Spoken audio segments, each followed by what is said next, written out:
தேவனுடைய பரிசுத்த நாமத்திற்கு ஸ்தோத்திரம் உண்டாவதாக.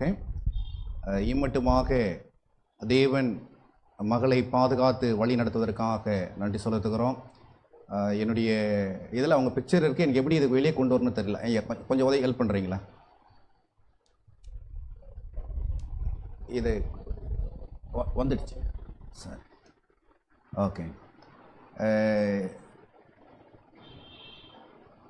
சில காரியங்களை நம்மளால் புரிந்து கொள்ள முடியாது, சில காரியங்களை நம்மளால் புரிந்து கொள்ள முடியும். ஆனால் எவ்வளோ காரியங்கள் இருக்குது, ஆண்டவர் சில காரியங்களை ஏன் செய்கிறார் அப்படின்னு நமக்கு தெரியாது. பட் பை காட்ஸ் கிரேஸ் இன்ன வரைக்கும் அவங்க ஜீவனோடு இருப்பது தேவனுடைய சுத்த கிருபை என்று அறிஞ்சிருக்கிறோம். எனவே உங்களுடைய மேலான ஜெபங்கள் தேவைப்படுகிறது. ஜெபம் பண்ணுங்க. என்னுடைய ஆசையெல்லாம் என்ன இழந்தாலும் இயேசுவை இழக்கக்கூடாது.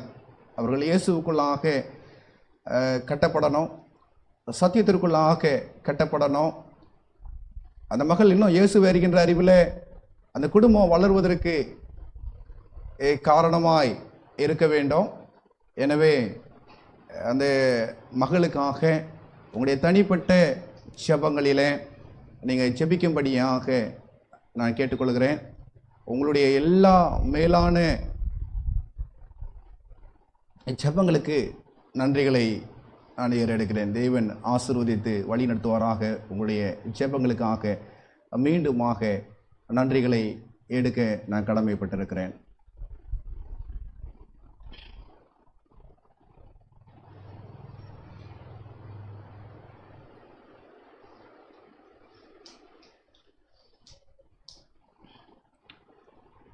எத்தனையோ இரக்க குணமுள்ள உள்ளங்கள் ஜெபிப்பதினாலே, தன்னுடைய நேரங்களை கொடுப்பதினாலே தேவன் அவர்களை வழி நடத்துகிறார் என்பதை நான் அறிந்திருக்கிறேன். இன்றைக்கி ஒரு முக்கியமான ஒரு சத்தியத்தை நம்ம படிக்க போகிறோம். இது ஒருவேளை எவ்வளவு நேரம் என்பதை காட்டிலும் எவ்வளோ முக்கியம் என்பதை நம்ம என்ன பண்ண போகிறோம்னா அறிஞ்சிக்க போகிறோம். உபயோகமாக இருக்கும் என்று நினைக்கிறேன். த ஹிஸ்ட்ரி பிஹைண்ட் ஹிஸ்ட்ரி, வரலாற்றின் பின்னால் உள்ள வரலாறு. நான் யோசித்து பார்த்தேன், ஏன் வேறு வழியே இல்லையா இந்த மகளை தண்டிப்பதற்கோ அல்லது இந்த மகளை திருத்துவதற்கோ அல்லது இந்த மகளை நேசிக்க வைப்பதற்கோ வேறு ஏதாவது வழி இல்லையா அப்படின்ற எண்ணம் என் மனசில் ஏற்பட்டது. முதலாவதாக அந்த செய்தி வருகின்ற பொழுது அந்த செய்தியில் நான் யோசித்தேன், லாரியில் அவங்க அடிபட்டிருக்கிறாங்க அப்படின்னு யோசிக்கின்ற பொழுது ஜீவன் இருக்குமா இல்லையா அப்படின்ற ஒரு போராட்டம் இருந்தது. அப்போ யோசித்தேன், ஏன் இதனுடைய பின்னணி என்ன, யார் காரணம்? இந்த வரலாற்றுக்கு பின்னாடி, இந்த ஆக்சிடென்ட் பின்னாடி ஒரு ஒரு மகளுக்கு தன்னுடைய கை எவ்வளோ உதவியாக இருக்கும் அப்படின்னு நம்ம எல்லாமே அறிஞ்சிருக்கிறோம். அப்படிப்பட்ட ஒரு மகளுடைய கை போவதற்கும் அல்லது உடம்பு முழுவதுமாய் அந்த முகம்லாம் அப்பளம் உடைகிற மாதிரி உடைவதற்கும் அல்லது சரீரம் அப்படியே தரையில் இழுத்து அந்த சதைகள் எல்லாம் பிந்து வெளியே வருவதற்கும் யார் காரணம்? அந்த வரலாற்றுக்கு பின்னாடி யார் இருக்கிறா? அந்த ஆக்சிடென்ட் பின்னாடி யார் இருக்கிறா? ஒருவேளை கிறிஸ்துவ அறிகிற நீங்களும் நம்ம சொல்லணும் எப்படி சொல்லுவோம்? ஏன்னா அநேக கிறிஸ்துவ அறியாத பிள்ளைங்க எப்படிப்பட்ட ரீசனை கொடுப்பாங்க? என்ன இருக்கிறது அந்த ஆக்சிடென்ட்டுக்கு பின்னாடி? என்ன இருக்கிறது அந்த விபத்துக்கு பின்னாடி? என்ன இருக்கிறது? எங்கே அவளுக்குரிய தூதர்கள்? எங்கே? நம்ம எல்லாருக்கும் தெரியும், வேதத்தில் எல்லாருக்கும் ஒவ்வொரு தூதர்கள் இருக்கிறாங்க. இந்த மகளுடைய தூதர் எங்கே அப்படின்ற மனது என்ன பண்ணுச்சுன்னா போராட ஆரம்பித்தது. Just I ask question to God, where Jesus? எங்கே ஆண்டவரே? இதை கேள்விப்படுகிறது சாதாரண ஒரு காரியம் அல்லவே. வாழ வேண்டிய மகள், ஒருவேளை நான் வாழ்ந்துட்டேன், எனக்கு அப்படி ஏற்பட்டிருந்தாலும் நான் என்ன பண்ணியிருப்பேன், ஈஸியாக அக்செப்ட் பண்ணியிருக்கலாம். ஆனால் வாழ வேண்டிய அவள்,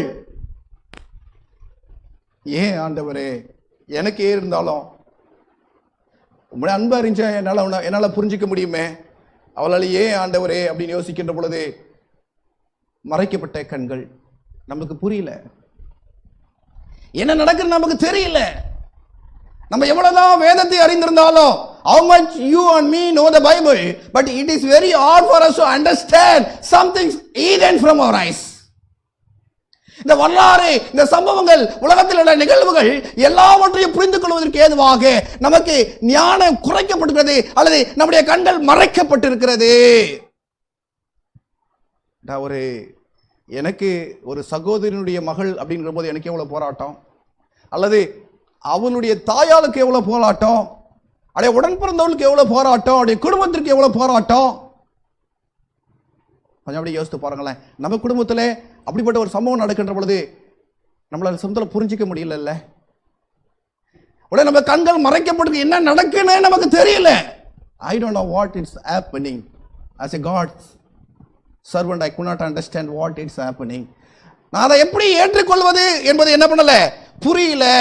கண்கள் மறைக்கப்பட்டிருக்கிறது. இங்க வேதம் சொல்லுது, உபாகமம் 28:34, உங்க கண்கள் காணும் காரியங்களினாலே என்ன பண்ணும், மதி மயங்கி போவாய். நமக்கு புரியல என்ன சம்பவம் என்பதை நம்மளால ஏற்றுக்கொள்ள முடியல. மதி மயங்கி போயிடுச்சு. எவ்வளவுதான் வேதத்தை தெரிஞ்சாலும், how much I know the Bible, even though my mind is gone totally. The water also goes inside with what? Difficulties. தண்ணீரும் குடிப்பதற்கு கடினமாகவே இருப்பதை உணர முடிகிறது. ஏன் கேட்டா, எல்லாவற்றிற்கும் காரணம் என்ன அப்படின்னா, தேவன் ஒரு சிறந்த காரியத்தை வைத்திருக்கிறார் அப்படின்றத வேதத்தின் மூலமா நம்ம பார்க்கணும். நீங்கள் இதை புசிக்கும் நாளிலே உங்கள் கண்கள் திறக்கப்படும் என்றோம். நீங்கள் நன்மை தீமை அறிந்து தேவனை போல் இருப்பீர்கள் என்று நம்பினாங்க இருந்தாங்க. அப்ப என்னன்னா, இந்த உலகத்தினுடைய இன்பங்கள் தேவனை பார்க்க வேண்டிய பார்வையிலிருந்து நம்மை பிரிக்கின்ற பொழுது, அதை ஆதியாகமம் 3:6 பார்க்கிறோம். நாங்களா அந்த விருட்சம் புசிப்பதற்கு நல்லதும் பார்வைக்கு இன்பமோ புத்தியை தெளிவிக்கிறதும் இச்சிக்கப்படத்தக்கத விரோதமாய் விருட்சமாய் இருக்கிறது என்று கண்டு அதன் கனியை அரித்து புசித்து தன் புருஷனுக்கு கொடுத்தால் அவனும் புசித்தான். அப்ப என்ன ஆச்சு அப்படின்னா, நாம் கண்கள் என்ன ஆச்சுன்னா மதிமயங்கி இருக்கு. இங்க சங்கீதக்காரன் 69:23 சொல்றாரு, அவருடைய கண்கள் காணாதபடிக்கு அந்தகாரப்படத்தக்கது அந்தகாரப்பட கடவுது அப்படின்னு சொல்லி என்ன பண்ணுது வேதம் நமக்கு சொல்லுது. இன்னும் வேதனை சொல்லுது அப்படின்னா, மாமிச கண்கள் உமக்கு உண்டோ, மனுஷன் பார்க்கிற பிரகாரமாய் நீர் பார்க்க, நம்முடைய கண்கள் எல்லாம் மாமிச கண்கள். என்ன நடக்கு என்பதை நம்மளால முடியல, புரிந்து கொள்ள முடியல. அல்லது ஒரு லிமிடேஷன்ஸ் இருக்கு நமக்கு, ஹியூமன் பீயிங்க்கு just we are having limitations, we cannot go beyond that. நம்ம அதுக்கு மேல என்ன பண்ண முடியல, நம்மளால போக முடியல. ஏன் அப்படின்னா, நடக்கிற ஒவ்வொரு சம்பவம் பார்க்கின்ற பொழுது இது இயற்கையாக தான் நடக்குதா, நான் எக்ஸாம் சொன்னேன், இந்த ஆக்சிடென்ட் அது இயற்கையா அல்லது ஏதாவது செயல்கள் மூலமா அல்லது மனிதன் எடுக்கிற டிசிஷன் மூலமா வருகின்ற எதிர்வினைகளா அப்படின்றது போராட்டமாகவே என்ன பண்ணுது இருக்கிறது. அல்லது நம்ம கண்ணுக்கு தெரிகிறதை காட்டிலும் அதற்கு பியாண்ட் ஏதாவது இருக்கா, அதற்கு பின்னாடி ஏதாவது இருக்கா, வரலாற்றுக்கு பின்னாடி வரலாற்றை எழுதும் கண்ணுக்கு தெரியாத வல்லமைகள் ஏதாவது இருக்கா அப்படி கொஞ்சம் யோசித்து பாருங்களா. Is there any powers or forces beyond your history? எல்லாருக்கும் தான். இது ஏதோ ஒரு நம்பர் மாத்திரம் இல்லை, ஏடா இது current event, therefore just what I touched that. There are a lot of events like that in our life. நம்முடைய வாழ்க்கையில கூட இப்படிப்பட்ட சம்பவங்கள் நிறையாகவே இருக்கு. அப்ப ஏதாவது ஃபோர்சஸ், இந்த வரலாற்றுக்கு பின்னாடி இயக்குகிற ஏதாவது சக்திகள் ஏதாவது இருக்கா அப்படின்றத நம்ம என்ன பண்ண போறோம்னா நம்ம பார்க்க போகிறோம். அப்ப வேதம் சொல்லுது, ஆம், வரலாற்றுக்கு பின்னாடி ஏதோ ஒரு நிகழ்வு, ஏதோ ஒரு ஃபோர்சஸ் இருக்கு. அந்த ஃபோர்சஸ் தான் கிறிஸ்துவுக்கும் சாத்தானுக்கும் இடையிலான கண்ணுக்கு தெரியாத போராட்டம். நிழல மாத்திரம் நம்ம என்ன பண்றோம் இருப்பதை பார்க்கிறோம். There is a great controversy between Christ and Satan which we cannot understand, which அவராய் நம்முடைய கண்களுக்கு அது மறைக்கப்பட்டிருக்கிறது அப்படின்றத புரிந்து கொள்ள முடிகிறது. அப்ப இன்னைக்கு மிக முக்கியமா நம்ம படிக்க போறது என்னன்னா, the history beyond history. History என்னன்னு தெரியுங்களா? ஹிஸ்டரி என்னன்னு தெரியுமா? இந்த செகண்ட் நடக்குதோ அடுத்த செகண்ட் அது ஹிஸ்டரி. நம்முடைய வாழ்விலே நடக்கிற ஒவ்வொரு சம்பவமும் ஒரு வரலாறாக என்ன பண்ணுது, பட்டுக்கொண்டு இருக்கிறது. அப்ப இந்த வரலாறுக்கு பின்னாடி தேவனுடைய திட்டம் என்ன அப்படி பண்ணணும், நம்ம புரிஞ்சுக்கணும். நீங்க யோசித்து பாருங்களேன், எல்லாருக்குமே தெரியும், யோபு தெரியும் இல்லையா? யோபுனுடைய பிள்ளைகள், அவருடைய சொத்துகள், அவருடைய உடல் நலம், மனைவி, நண்பர்கள் எல்லாம் இழந்த பொழுது இந்த பேர் அழிவுகளை, இந்த விபத்துக்களை அல்லது இந்த நிகழ்வை யார் செஞ்சது அப்படின்னு வேதம் நமக்கு நம்மளதே காட்டி கொடுக்கிறது. அப்போ தெரிந்துங்க, எந்த ஒரு சம்பவங்கள் நடந்தாலும் அதுல யாராவது ஒருவர் என்ன பண்றாங்க, பிஹைண்ட்ல இருக்கிறாங்க அப்படின்றது தேவனுடைய பிள்ளைகள் மறந்துடக்கூடாது. ஏன்னு கேட்டா, விபத்து என்கின்ற பொழுது சிலர் என்ன பண்ணியிருப்பாங்க, நான் ஜெபம் தானே பண்றேன், நான் வேதம் தானே வாசிக்கிறேன், ஏன் என் குடும்பத்தில் இப்படிப்பட்ட ஒரு விபத்துக்கள், ஏன் என் குடும்பத்தில் இப்படிப்பட்ட ஒரு இழப்புகள், ஏன் என் குடும்பத்தில் இப்படிப்பட்ட ஒரு கண்ணீர்கள், என் குடும்பத்தில் ஏன் இவ்வளவு வேதனை? எல்லாருக்கும் அந்த கொஸ்டின்ஸ் இருக்கா? Everybody asks the same questions, no? Just I am praying, I am worshiping God, I am attending Sabbath, okay, I gave whatever I am supposed to give to God, everything I am giving to God, but still என் வாழ்க்கையில போராட்டம், ஆனாலும் என் வாழ்க்கையில கஷ்டம், கண்ணீர். ஏன் அப்படின்னா, இந்த வரலாற்றுக்கு பின்பாக ஏதோ ஒரு காரியம் என்ன பண்ணுது, இயக்குகிறது என்பதை நான் புரிந்து கொள்றோம். அதுதான் பெரிய கான்ட்ரோவர்சி. என்ன அப்படின்னா, கிறிஸ்துவுக்கும் சாத்தானுக்குள்ள போராட்டத்தில் நம்ம இடையில இருக்கிறோம் அப்படின்றத நம்ம மறந்துடக்கூடாது. யோபு ஸ்டோரியில பார்க்கிறோம், யோபு 1:12 கர்த்தர் சாத்தானை நோக்கி, இதோ அவனுக்கு உண்டான எல்லாம் உன் கையில் இருக்கிறது, அவன் மேல் மாத்திரம் உன் கையை நீட்டாதே என்றார். அப்பொழுது சாத்தான் கர்த்தருடைய சந்ததியை விட்டு புறப்பட்டு போனான். நல்லா தெளிவா புரிஞ்சுக்கங்க, ஏதோ ஒரு போராட்டம், இது கிறிஸ்துவுக்கும் சாத்தானுக்கும் உள்ள போராட்டம். ஏதோ நமக்கு மட்டும்தான் இந்த போராட்டம் என்பது கிடையாது. இந்த உலகத்திலே யார் யாரெல்லாம் வாழ்கிறார்களோ, எவர்களெல்லாம் ஜீவிக்கிறார்களோ, அவருடைய வாழ்க்கையிலே ஒரு போராட்டம் இருக்கிறது. கிறிஸ்துவும் சாத்தானும் என்ன பண்றாங்க, ஒருவரை என்ன பண்றாங்க, சந்திக்கிறாங்க. they are meeting each others, Christ and Satan. அப்ப கிறிஸ்து தெளிவா பாருங்க, சாத்தான் என்ன சொன்னா, கிறிஸ்து என்ன சொல்றாரு பாருங்க. சாத்தானுக்கு என்ன ஆசைனா, யார் விசுவாசத்தோடு இருக்கிறாங்களோ, யார் நிம்மதியா இருக்கிறார்களோ, யார் சத்தியத்தை கை கொள்கிறார்களோ, யார் கர்த்தருக்குள்ளாக வாழ நினைக்கிறார்களோ, அவர்கள் அப்படி இருக்கக்கூடாது. they should not like what that.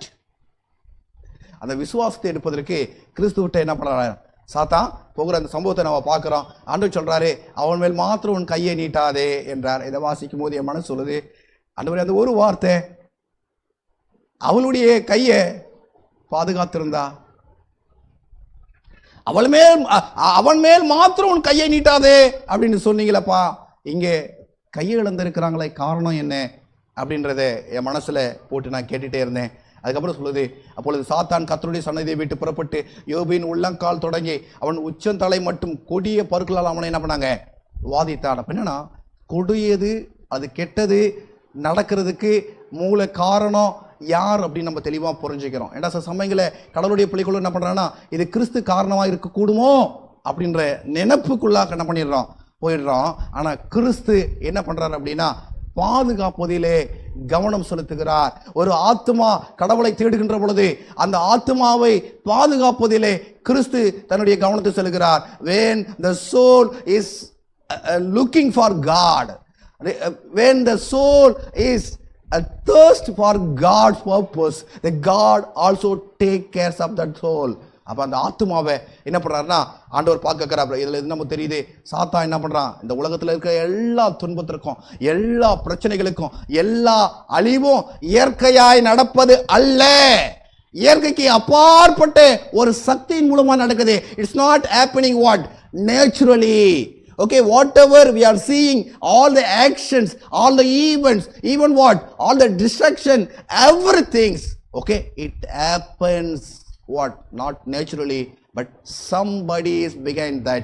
யாரோ ஒருவர் பின்பாக இருந்து இயற்கைக்கு அப்பாற்பட்டு சில சம்பவங்களை என்ன பண்றாங்க, இயக்கி கொண்டு இருக்கிறாங்க. அதுதான் ஜோப் ஸ்டோரியில நம்ம பார்க்கிறோம். இன்னொரு ஸ்டோரி நான் இங்க இருக்கிறேன், 2 நாளாகவும் 18வது அந்த அதிகாரத்தை என்ன பண்ணுங்க, நீங்க வாஸ்து பார்த்தீங்கன்னா உங்களுக்கு நிறைய சம்பவம் என்ன பண்ணோம் புரியும். அங்க ஆண்டவர் அப்பொழுது அவன் சொன்னது, கர்த்தருடைய வார்த்தை கேளுங்க, கர்த்தர் தம்முடைய சிங்காசனத்தில் வீட்டு இருக்கிறதையும் பரம சேனைகள் அவர் வலது புறத்தில் அவர் இடது பக்கத்தில் இருக்கிறதையும் கண்டேன். இந்த சம்பவம் நான் நிறைய சொல்ல விரும்பல. இங்கே இஸ்ரவேல் ராஜா ஆகாப் அவரை குறித்து இந்த பரலோக சிங்காசனத்தில் என்ன பண்ணுது, ஒரு போராட்டம் நடக்கிறது, அல்லது அவனுடைய வாழ்க்கையை குறித்து பரலோக சேனைகள் முன்பாக அல்லது சிங்காசனத்திற்கு முன்பாக ஒரு வாக்குவாதங்கள் என்ன பண்ணிட்டு இருக்கு, நடந்துட்டு இருக்கு. அந்த இடத்துக்கு யார் போனது அப்படின்றத நம்ம பார்க்குறோம். அப்போது ஒரு ஆவி புறப்பட்டு வந்து கர்த்தருக்கு முன்பாக நின்று, தெளிவாக புரிஞ்சுக்கிறீங்களா? பரலோக சம்பவம் நடக்குது, பரலோகத்தில் சிங்காசனம் வைக்கப்பட்டிருக்கிறது. ஆகாப் வாழ்க்கையை குறித்ததான ஒரு லிஸ்ட் என்ன பண்ணுது அங்கு வருது. நான் நினைக்க ஒருவேளை ஆகாப்பினுடைய தேவ தூதர்கள் அதை கொண்டு போனார்களா, ஆகாப்பினுடைய வாழ்க்கையில என்னென்ன சம்பவம் நடக்கணும் அப்படின்ற சம்பவங்களை அங்கு கொண்டு அவர்கள் வாசிக்கின்ற பொழுது அங்க போய் என்ன பண்ணுச்சு, ஒரு ஆவி போய் நிக்குது. நம்முடைய வாழ்க்கையில கூட அநேக ஆவிகள் என்ன பண்ணோம், நம்மை டிஸ்டர்ப் பண்ணுவதற்கு வந்து நிற்கும் அப்படின்றத மறந்துடாதீங்க. ஏன் அப்படின்றது வேத வசனம் நமக்கு தெளிவுபடுத்துகிறது. God's word gives clear understanding. Whatever it happens, what behind some story is there. Even the heavenly throne, God is sitting there. What before him? What all the angels are standing and they are deciding about our life. இங்கே அது மாதிரி தான் ஆகாப்பினுடைய லைஃப்பை பற்றி என்ன பண்ணுறாங்க, அவங்க decide பண்ணுறாங்க. அப்போ ஒரு ஆவி போய் நின்றுச்சு, அது கர்த்தருக்கு முன்பாக நின்று நான் அவனுக்கு போதனை செய்வேன் என்றது எதனால என்று கர்த்தர் அதை கேட்டார். அப்பொழுது அது நான் போய் அவனுடைய தீர்க்கதரிசி எல்லாருடைய வாயிலும் பொய்யின் ஆவியாக இருப்பேன். அண்டர்ஸ்டாண்ட் ஆகுதுங்களா? Even they are getting permission from God. அதை மறந்துடக்கூடாது. அப்புறம் என்ன நடந்தது உங்களுக்கு என்ன பண்ணோம் தெரியும். அது போச்சு, பொய்யினுடைய ஆவியாக இருந்தது. இந்த பொய்யை சொன்னது யாரு அப்படின்னு நம்ம நினச்சா நமக்கு தெளிவாக புரியும் என்ன நடக்கு அப்படின்னா. அதே போல 2 நாளாகமோ 18:33 நமக்கு சொல்லுது, ஒருவரும் நினையாமல் வில்லை நானேற்றியை தான் அது இஸ்ரவேலின் ராஜாவினுடைய கவசத்தின் சந்துகளுக்கிடையே பட்டது.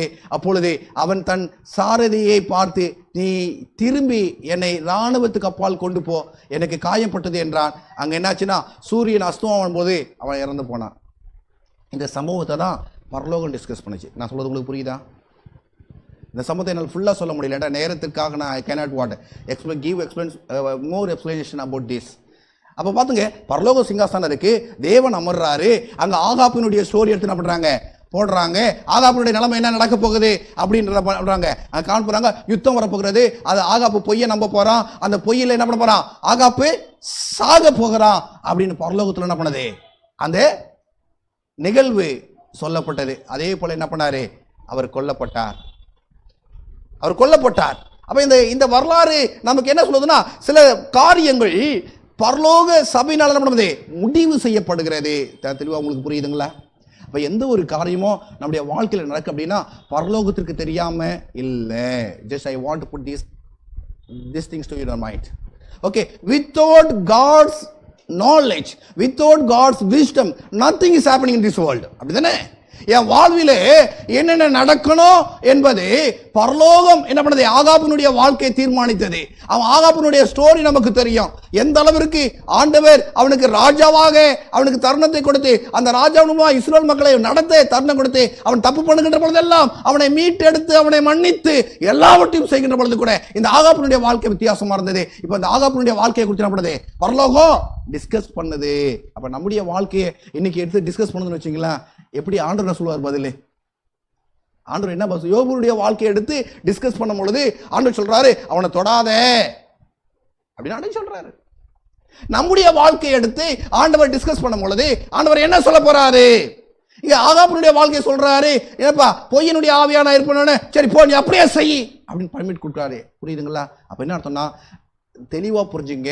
பரலோகத்தில் தீர்மானிக்கப்படுது. அது எப்படி அப்படின்னா என்னுடைய டிசிஷன் மூலமாக. when I accept, when I decide to follow whether Jesus or other than Jesus, if I follow the truth or other than truth, okay, then the decision what changes. அதை நீங்க மறந்துடக்கூடாது. அதுக்காக தான் உங்களை இங்க சொல்றேன். இங்க இன்னொரு காரியம் பாருங்களேன். இயேசு பிறந்த இடத்தை யார் அறிஞ்சிருந்தா? ஏரோது என்ன பண்ணா, அந்த இடத்தை பற்றி ஏரோதுக்கு என்ன பண்ணது, ஞானிகள் அவங்க சொல்றாங்க. அவங்க சொல்லும் பொழுது மத்தேயு 2:16 சொல்லுது, அப்பொழுது ஏரோது தான் சாஸ்திரிகளால் வஞ்சிக்கப்பட்டதை கண்டு மிகுந்த கோபம் அடைந்து ஆட்களை அனுப்பி தான் சாஸ்திரியிடத்தில் திட்டமாய் விசாரித்த காலத்தின்படியே பெத்லகேமிலும் அதன் சகல எல்லைகளிலும் இருந்து 2 வயதுக்கு உட்பட்ட எல்லா ஆண் பிள்ளைகளும் என்ன பண்ணா, கொலை செய்தான். யார் செய்தது? இன்னோசன்ட் இல்லையா?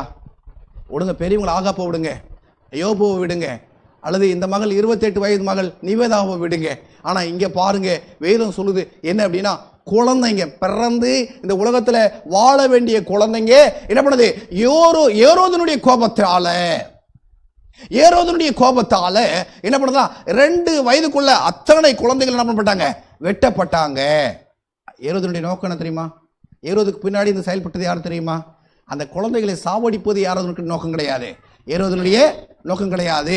சாத்தான் அவன் மூலமாக இயேசுவை கொல்வதற்காய் ஏற்படுத்தப்பட்ட நோக்கம் தெளிவாக புரிஞ்சுக்கணும். தேவனுடைய பிள்ளை சமத்துல வரலாற்றுக்கு பின்னாடி இருக்கிற வரலாற்றை நாம் புரிந்து கொள்ளணும். அப்போ ஏரோதனுடைய நோக்கம் என்ன? அந்த குழந்தை யாருன்னு ஐடென்டிஃபை பண்ண முடியல. சாத்தானுடைய நோக்கம் என்னன்னா, அந்த குழந்தை யாருன்னு ஐடென்டிஃபை பண்ண முடியல, கெஸ் பண்றான். இந்த 2 வயசுக்குள்ள இருக்கிற அத்தனை குழந்தையும் கொண்டுட்டா இயேசு என்ன பண்ணலாம், ஈஸியா கொண்டுடலாம். சமத்துல கடவுளுடைய பிள்ளைகளை கொண்டுட்டா, கடவுளுடைய பிள்ளைகளை பாரம் ஏற்படுத்திட்டா என்ன பண்ணலாம், கிறிஸ்து என்கின்ற அந்த வித்து, கிறிஸ்து என்கின்ற அந்த சத்தியத்தை என் உள்ளத்துல இருந்து என்ன பண்ணலாம், அழிச்சிடலாம் அப்படின்னு யாருடைய தீர்மானம்? சாத்தானுடைய தீர்மானம். அப்ப ஏரோது இயேசுவை அழிக்க சதி செய்ததில்ல. வில்லனுக்கு பின்னாடி இருந்த வில்லன் யாரு தெரியுமா? வில்லனுக்கு பின்னாடி இருந்த வில்லன் யார் அப்படின்னா அவன் சாத்தாங்க. ஆனா மறைச்சிடறான். இன்னைக்கு எப்படின்னா, கடவுளை கொண்டாந்து முன்னாடி வச்சிடறான். எந்த ஒரு காரியத்திற்கும் இங்க பார்ப்பா, நீ வணங்குற கடவுளை தான் பாருப்பா, நீ வணங்குற தேவன் தான் பாருப்பா, அந்த இயேசு தான் அப்படின்ட்டு என்ன பண்றான்னா, அந்த வஞ்சனைக்கு பின்னாடி என்ன பண்றான், சாத்தான் ஒளிந்து கொள்ளுகிறான். இங்க வேதம் சொல்லுது ஏரோது அத்தனை குழந்தைகளை கொண்டான். ஆனா பின்னாடி வேதம் சொல்லுது அவனுடைய நோக்கம் கிறிஸ்துவை கொள்ளுகிறது. அந்த வில்லனுக்கு வில்லனாக பின்னாடி இருந்து அவனை இயக்குறது யார் அப்படின்னா சாத்தான். அதனால தான் வெளிப்படுத்தல் 12:4 சொல்லுது, பிரசவ வேதனைப்படுகிற அந்த ஸ்திரீ பிள்ளையை பெற்றவுடனே அவளுடைய பிள்ளைகளை பட்சித்து போடும்படியாக அந்த வலு சர்ப்பம் அவளுக்கு முன்பாக நின்றது. Understood what I tried to say? And they stood before the woman who was ready to give birth to her child as soon as it was born. அப்ப யார் முன்னாடி நிற்கிறது? யாரு சந்ததியை அழிக்க முன்னாடி நிற்கிறது? அல்லது யாரு குழந்தையை அழிக்க முன்னாடி நிற்கிறது? அல்லது யாரு இப்படிப்பட்ட உபத்திரவங்களை எல்லாம் செய்யறது யார் அப்படின்னா அது நம்முடைய கண்களுக்கு மறைக்கப்பட்டிருக்கு. ஆனா வேதம் அதை என்ன பண்ணுதுன்னா வெளிச்சம் போட்டு காமிக்குது. அப்ப சாத்தா என்ன பண்ணா, கிறிஸ்துவை அழிக்க வேண்டும் என்பதற்காக, எனக்குள்ளா இருக்கிற கிறிஸ்துவை அழிப்பதற்கு உங்களுக்கு பிரச்சனை, அல்லது அந்த காலத்துல கிறிஸ்து என்கின்ற குழந்தை பிறப்பதற்கு முன்பாக அதை அழிக்க வேண்டும் என்பதற்காக அந்த காலத்துல பெரிய பிரச்சனை இருப்பதை நம்ம என்ன பண்ண முடியும், பார்க்க முடியும். அப்ப இது எப்படி பார்க்கணும் அப்படின்னா, இது எப்படி காணக்கூடிய உலகில் உள்ள வரலாற்று நிகழ்வுகள் நாம் பார்க்க முடியாத உலகில தேவனுக்கும் சாத்தானுக்கும் இடையான ஒரு பெரிய அண்ட போரின் நிழல்களை மாத்திரம் தான் நம்ம முடியுது பார்க்க முடியாது. சிலது பார்க்க முடியல. நம்ம எப்படி நம்முடைய கண்கள் என்ன பார்க்குதுன்னா, வரலாற்றை வெறும் மனித கண்ணோட்டத்தோடு படிக்கும். எந்த முயற்சியும் மேலோட்டமானதாகவும் முழுமையற்றதாகவும் இருக்கும். நான் சொல்றது உங்களுக்கு புரிஞ்சிச்சிங்களா? when you read your stories, when you read history, when you read your life, okay, with human eyes, you cannot see beyond what is happening. அப்ப ஏதோ ஒரு காரியம் நமக்கு தெரியாம என்ன பண்ணுது, நடக்குது. அதை என்ன நடக்கு என்பதை தெரிந்து கொள்வதற்கு தான் வேத புஸ்தகம் நம்முடைய கரங்களை என்ன பண்ணப்பட்டிருக்கு, கொடுக்கப்பட்டிருக்கிறது. ஏன் அப்படின்னா, ஒரு வரலாற்று நிகழ்வுகளை எப்ப நம்ம அதை ஆராயிரமோ பகுப்பாய்வு செய்யறோமோ அப்பத்தான் என்ன பண்ண முடியும், மறைக்கப்பட்ட நிகழ்வுகள் என்ன என்று தேடுகின்ற எண்ணம் வரும். அதை தேடுகின்ற பொழுது தாங்க உண்மை தெரியும். என் தேவனுடைய பிள்ளைகளை, என்னோடு கூட உங்கள் வாழ்க்கையில் நடக்கிற ஒவ்வொரு சம்பவத்தையும் தேட நீங்கள் ஆயத்தமாக இருக்கிறீங்களா? Are you ready to see that whatever it's happening, events are happening in your life, whether it is a good or bad, whether it's a problem or health issue or anything. Okay, if you want to see, take your Bible and search first. அப்ப வேதத்தை நம்ம பார்க்கிறோம். அப்ப வேதத்தை பார்க்கும்போது ரூரல்ஷிப் given, ரூரல்ஷிப் last அப்படின்னா ஆட்சி அதிகாரம் அவனுக்கு கொடுக்கப்பட்டது, அந்த ஆட்சி அதிகாரம் என்ன பண்ணது, இழக்கப்பட்டது. அப்ப ஆண்டவர் ஆதாமையும் ஏவாளையும் ஆண்டவர் படைக்கின்ற பொழுது அவர்கள் ஆழக்கடவர்கள் என்று வேதம் சொல்கிறது. நீங்க யோசிச்சு பாருங்களா, இப்ப எவ்வளவு கஷ்டப்பட்டு இருக்கிறோம். அதான் ஆதியாகமம் 1:26 அவர்கள் சமுத்திரத்தின் மச்சங்களையும் ஆகாயத்து பறவைகளையும் மிருக ஜீவன்களையும் பூமி அனைத்தையும் பூமியில் உருகிற சகல பிராணிகளையும் ஆழ கடவர்கள் என்றார். அப்ப ஆண்டவருடைய ஆசை தெரியுங்களாங்க, in the beginning God want man to have everything including what, dominion. நீங்க கொஞ்சம் யோசிச்சு பாருங்களேன். இன்னைக்கு நம்ம டொமினியன் மாதிரி இருக்கிற மாதிரியா இருக்கிறோம். எல்லாம் கஷ்டப்படுறோம்ல, அன்றாட ஆகாரத்துக்கு கஷ்டப்பட்டு கொண்டிருக்கிறோம், நம்முடைய ஆரோக்கியத்தை பாதுகாக்க நம்ம கஷ்டப்பட்டு கொண்டிருக்கிறோம், ஆண்டவருடைய சத்தியத்தை தேடுவதற்கு கூட நம்ம என்ன பண்றோம், கஷ்டப்பட்டு கொண்டிருக்கிறோம். ஆனால் ஆண்டவர் படிக்கின்ற பொழுது அப்படி கிடையாதுங்க. மனுஷன் எல்லாவற்றையும் ஆண்டு கொள்ளும்படியாக ஆண்டவர் அவர் கொடுத்தது. அது மாத்திரம் இல்லை, அவன் அரசனாக ராஜாவாக ஆட்சியாளனாக இருக்க வேண்டும், இந்த சாம்ராஜ்யம் முழுவதுமாக அவனுக்குள்ளாக இருக்க வேண்டும் என்பதுதான் தேவனுடைய உயர்ந்த திட்டம். ஆனா பாவத்தின் மூலமாக வேதம் சொல்கிறது, யோவான் 12:31, இப்பொழுது இந்த உலகத்திற்கு நியாயத்திற்கு உண்டா இருக்கிறது, இப்பொழுது இந்த உலகத்தின் அதிபதி புறம்பாக என்ன பண்ணப்பட்டான், தள்ளப்பட்டான். அப்ப பாவத்தின் இன்பமாக நம்ம என்ன பண்ணிட்டோம்னா இந்த பூமியை சாத்தானுடைய கையில் என்ன பண்ண கொடுத்துட்டோம். ஆண்டவர் சொல்றாரு, இந்த உலகத்தின் அதிபதியாக சாத்தானை என்ன பண்றாரு நியமிப்பதை நம்ம பார்க்க முடியும். தெளிவா புரிஞ்சுக்கங்க. அதன் மூலமாக இந்த உலகத்தின் அதிகாரத்தையும் இந்த உலகத்தினுடைய ராஜத்துவத்தையும் அல்லது டொமினியன் அரசாட்சியும் ஆளுகின்ற தன்மையும் சாத்தா தன்னுடையதா என்ன பண்ணிட்டான், மாற்றிக்கொண்டான். அதனாலதான் ஆண்டவர் கொண்டு போய் மலையில நிறுத்தி என்ன பண்றான், சோதிக்கின்ற பொழுது அவன் சொல்றான், நீ என்னை தொழுது கொண்டால், நிபந்தனையை ஆண்டவருக்கே வைக்கிறான், நீ என்னை தொழுது கொண்டால் நான் உனக்கு என்ன தருவேன். லூக்கா 4:6 சொல்லுது, இவைகள் எல்லாவற்றின் மேல் உள்ள அதிகாரத்தையும் இவைகளின் மகிமையும் உனக்கு தருவேன், இவைகள் எனக்கு ஒப்பு கொடுக்கப்பட்டிருக்கிறது, எனக்கு இஷ்டமானவனுக்கு என்ன பண்ணுவேன், இவைகளை கொடுப்பேன். தெளிவா புரியுதுங்களா? It's not the God's word, it is what, it is Satan words. யார்கிட்ட பேசுறான், அவன் யார்கிட்ட பேசுறான், அவனுக்கு புத்தி இருக்கா, நம்ம ஊர்ல இப்படி பார்க்க தேவையுள்ளது. சில நம்மளும் புத்தி இல்லாதான் சமத்துல என்ன பண்ணுவோம், அப்படி பேச ஆரம்பிச்சிருவோம். அவன் ஆண்டவர்கிட்ட போயிட்டு எந்த அதிகாரத்தை ஆதாமியாவாளுக்கு அவர் கொடுத்தாரோ அந்த அதிகாரத்தை திருடிட்டு, அந்த அதிகாரத்தை தனக்கா குறுக்கான வழியில போய் அதை எடுத்துக்கிட்டு, okay just event wrong way, he deceived Adam and Eve to what, take that position. இந்த பூமியினுடைய அதிபதியா எடுத்துட்டு இந்த ரட்சகர்கிட்ட போய் நிக்கிறான் பாருங்க, நின்று சொல்றான், அதிகாரத்தையும் மகிமை நான் உனக்கு தரையா, நீ செய்ய வேண்டியதுல எனக்கு என்ன தெரியுமா, worship me, என்னை பணிந்து கொள், என்னை வணங்கிடு, என்னோடு கூட என்ன பண்ணு, என்னை தொழுகை செய் அப்படின்றத என்ன பண்றான், ஆண்டவருக்கு முன்னாடி போய் என்ன பண்றான், நிறுத்துறான். ஆதாம்கிட்ட இந்த திருடின அரசாட்சிய என்ன பண்றான், அவன் கொண்டு போகிறான். வேதம் சொல்லுது 2 பேதுரு 2:19, எதினால் ஒருவன் ஜெயிக்கப்பட்டிருக்கிறானோ அதற்கு அவன் என்ன பண்றான், அடிமையா இருக்கிறான். அப்ப அந்த ஆதாம்கிட்ட இருந்து என்ன பண்றான், அவன் ஜெயிச்சிட்டான், அவன் அடிமை. நம்ம எதனால ஜெயிக்கப்படுறோமோ, சில சமயத்தில் வச்சுங்களேன், நம்முடைய உலக பிரகாரமான ஒரு தவறுகள் மூலமா நம்ம ஜெயிக்கப்பட்டோம் அப்படின்னா அதற்கு அவர் அடிமையா இருக்கும். அதான் ஆண்டவர் சொல்றாரு, ஒரு மனுஷன் என்ன பண்றான்னா பாவத்திற்கு அடிமையா இருக்கிறான். அப்ப இந்த பாவ உலகத்திலே பாவம் செய்கிற எவனும் பாவத்துக்கு என்ன பண்றான், அடிமையா இருக்கிறான். அப்ப நம்ம எது அடிமைப்படுத்துது, கொஞ்சம் யோசித்து பாருங்களேன். நம்ம எது அடிமைப்படுத்துது? கிறிஸ்து என்னை அடிமைப்படுத்துறாருன்னா நான் கிறிஸ்துக்கு அடிமையா இருப்பேன், கிறிஸ்துனுடைய வேத வசனம் என்னை அடிமைப்படுத்துச்சுன்னா அதுக்கு நான் அடிமையா இருப்பேன். ஆனா இங்க வேதம் தெளிவாக சொல்லுது, நான் எதற்கு அடிமையா இருக்கிறேன். அதை பேதுரு சொல்லும் போது சொல்றாரு, எதனால நீங்க ஜெயிக்கப்பட்டிருக்கிறீங்க, பாவத்தினாலா அல்லது வசனத்தினாலா, இயேசுவினாலா அல்லது சாத்தானினாலா, உலகத்தினாலா அல்லது பரலோக ஞானத்தினாலா, எதனால ஜெயிக்கப்பட்டிருக்கிறோம். அதை பவுல் தெளிவா சொல்றாரு. இங்கே ஆதாம் ஜெயிக்கப்பட்டான் சாத்தான் மூலமாய், எனவே அவன் அடிமையானான், அவன் சாத்தானுடைய குடிமகனா என்ன பண்ணா, மாறி போனா. அந்த வல்லமையிலிருந்து மீட்க விடுதலை கொடுக்கின்ற ஒருவர் தேவைப்பட்டார். உங்களுக்கு புரிஞ்சுங்களா? யாராவது ஒருவர் அவரை மீட்டுக்கணும். அதை மீட்டெடுக்கணும்னா அது யாரை விட வல்லமையா இருக்கணும். இந்த உலகத்தின் அதிபதி என்று ஆண்டவர் காண்பித்தாரே, இந்த உலகம் முழுவதுமாய் அதனுடைய மகிமையும் அதனுடைய அதிகாரமும் என் கையில இருக்குன்னு கிளைம் பண்ணி நின்னான சாத்தா, அவனை ஜெயிக்க யாராவது ஒருவர் விடுதலை பண்ண அவரை விட, அதாவது சாத்தானை விட மேலான ஒருவர் என்ன பண்ணா நமக்கு வேண்டும். ஏண்டா சாத்தான் என்ன செஞ்சிட்டான் அப்படின்னு பார்த்தீங்கன்னா, யோபு 1:6 பார்க்குறோம். ஒரு நாள் தேவ புத்திரர்கள் கர்த்தருடைய சந்நிதியில் வந்து நின்ற பொழுது சாத்தானும் அவர்கள் நடுவே வந்து என்ன பண்ணா நின்றான். பின்னொரு நாள் தேவ புத்திரர்கள் கர்த்தருடைய சந்நிதியில் வந்து நின்ற பொழுது சாத்தானும் அவள் நடுவே கர்த்தருடைய சந்நிதியில் வந்து என்ன பண்ணா நின்றான். யார் நிற்க வேண்டிய இடம்? சம்திங் நம்முடைய வாழ்க்கையில் நடக்கு அப்படின்னா, நம்ம கடவுள் நிற்க வேண்டிய இடத்துல, நாம் கடவுள் சந்தையில் நிற்க வேண்டிய இடத்துல விட்டு நம்ம வெளியே போகின்ற பொழுது, கடவுளுடைய சன்னதியில் இல்லாது இருக்கின்ற பொழுது சாத்தான் நமக்கு எதிராக என்ன பண்றான், நாம நிற்க வேண்டிய இடத்துல நின்று நம்மையே பழி வாங்குறான். மறந்துடாதீங்க, நாம பெற வேண்டிய ஆசீர்வாதத்தை அவன் என்ன பண்றான்னா நம்ம விட்டு நீக்குவதற்காக நமக்கு எதிரடையா என்ன பண்றான், தேவனோடு கூட வழக்காடுவதை நம்ம பார்க்க முடியும். ஆண்டவருக்கு தெரியாதா அவன் யோபுக்கு விரோதமா நிற்கிறான்? ஆண்டவருக்கு தெரியாதா ஏன் யோபு இவ்வளவு கஷ்டப்படணும்? அந்த கஷ்டம் இல்லாமலே யோபுவை காப்பாத்தி இருக்கலாம் இல்லவா அப்படின்ற கேள்விகள் எத்தனை வந்தாலும் நம்ம சாத்தானுடைய கொடிய செயல்களை இந்த உலகம் புரிந்து கொள்வதற்காக ஆண்டவர் அனுமதிக்கிறார் என்பதை நம்ம மறந்துட கூடாது. இந்த உலகம் அவனுடைய கையில போயிடுச்சு. நம்மளாம் எப்படி ஆயிட்டோம்? கையில வேத புஸ்தகம் இருந்தாலும் இன்னைக்கு அநேகருக்கு எப்படின்னா மறைக்கப்பட்டதாகவே இருக்கிறது. என்ன நடக்கு நம்முடைய வாழ்க்கையில தெரியல. as a Christian we are not understanding what it's happening in our life, even though the Bible is with our hand. What?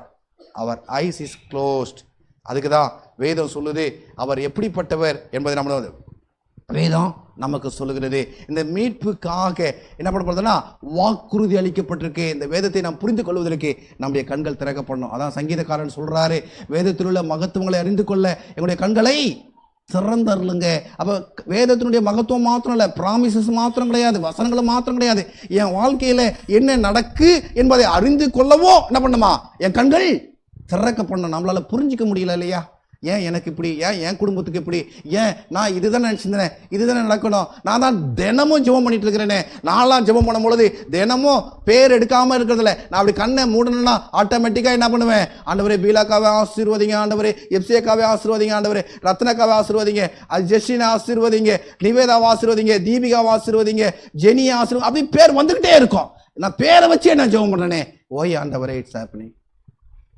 ஏன் நடக்குதெல்லாம் சமயம் இல்லை.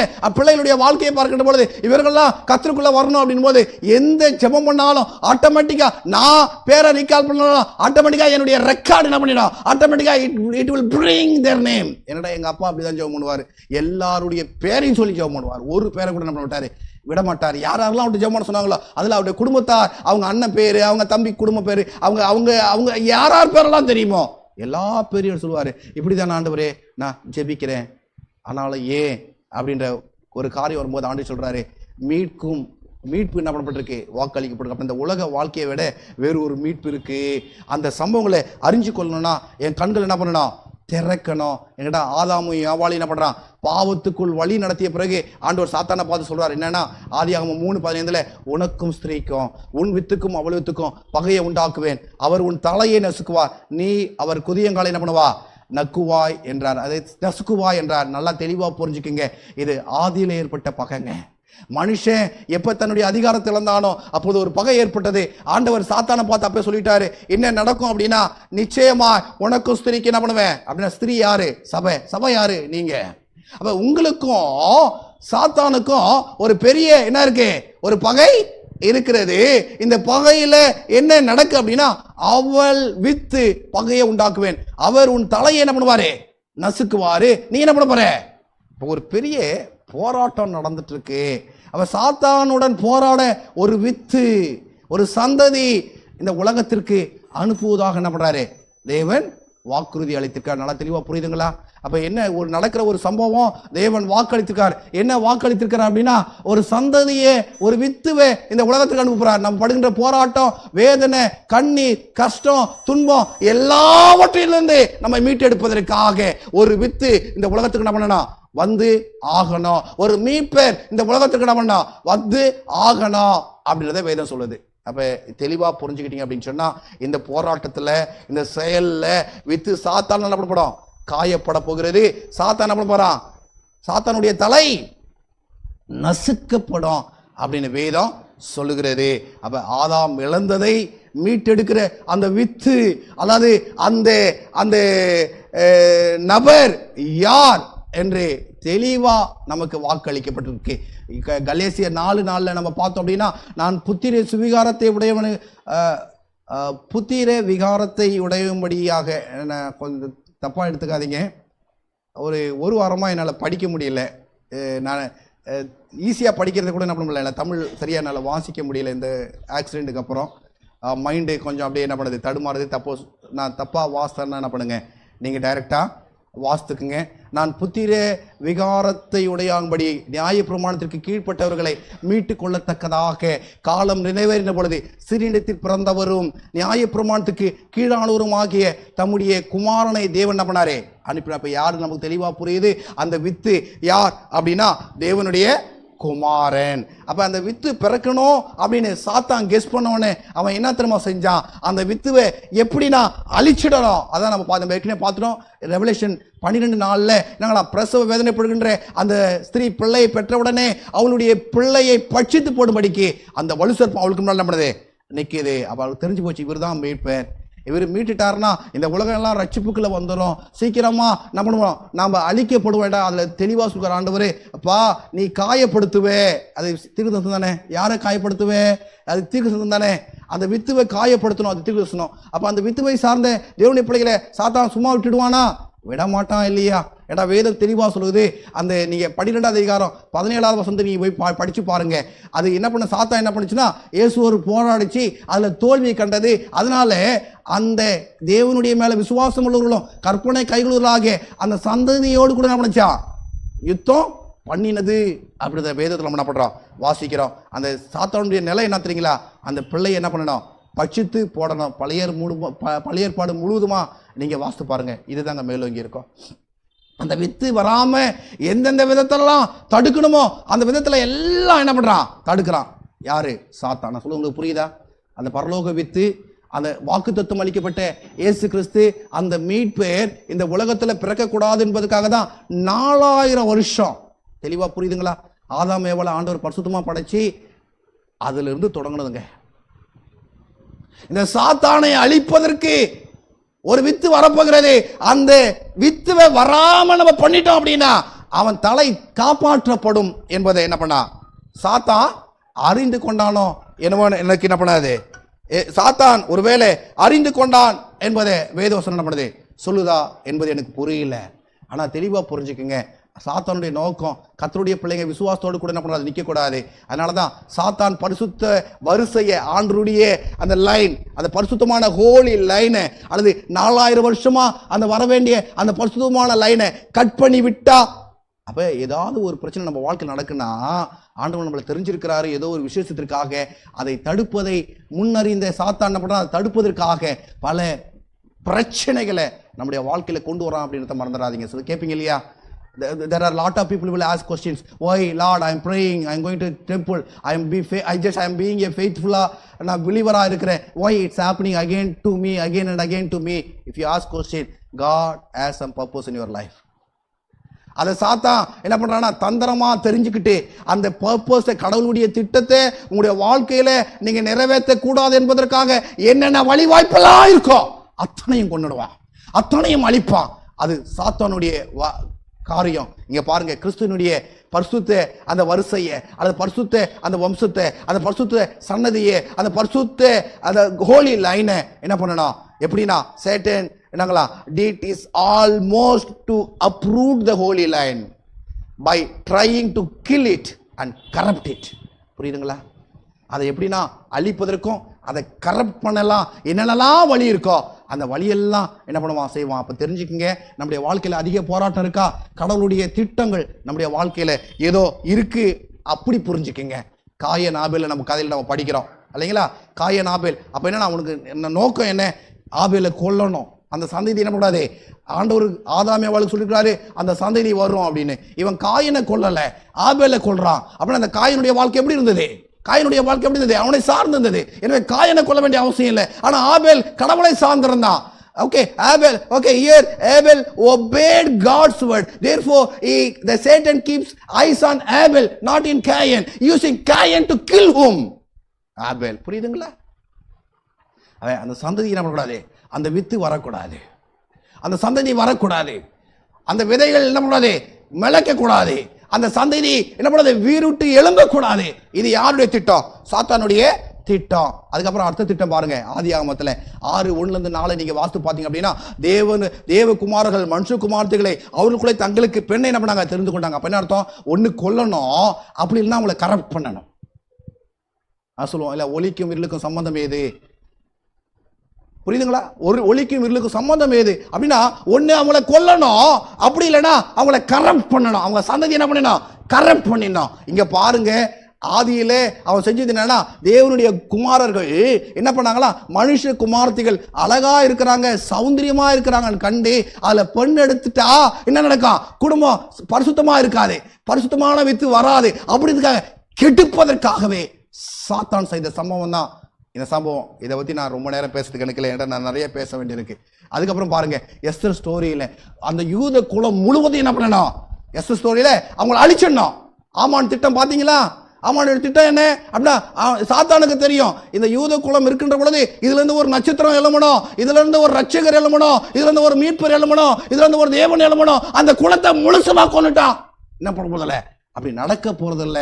அப்ப Satan knows Bible, guessing. Bible அவனுக்கு தெரியுது இல்ல, அவன் அதுல பார்க்கிறான், தன்னை அழிக்க போகிற, தன் தலையை நசுக்க போகிற அந்த வித்து வரவே கூடாது. அதுக்காக he is using full force. அவனுடைய எல்லா ஆர்மி என்ன பண்றான், just using all his armies. விழுந்து போன தூதர்கள் எல்லாவற்றையும் என்ன பண்றான், பயன்படுத்தி என்ன பண்றான், அதுல மனுஷனையும் நாடி வர்றான். ஏறுவதன் மூலமா எப்படி இயேசுக்குள்ள வந்தானோ அதே போல எஸ்தர் ஸ்டோரியில என்ன பண்றான் அப்படின்னா, ஆமான் மூலமாக டோட்டல் சமுதாயத்தையும் அல்லது டோட்டல் சந்ததியும் என்ன பண்ணணும், வித்துவ கொல்லணும் அப்படின்னு பிளான் பண்றான்.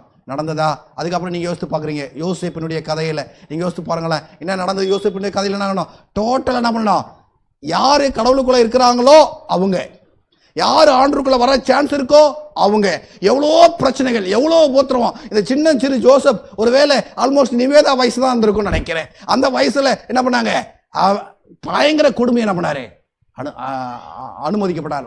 செத்து போயிருக்கிற அளவுக்கு அல்லது அவரை கொல்ற அளவிற்கு நிறைய போராட்டங்கள் அவருக்கு வந்தது.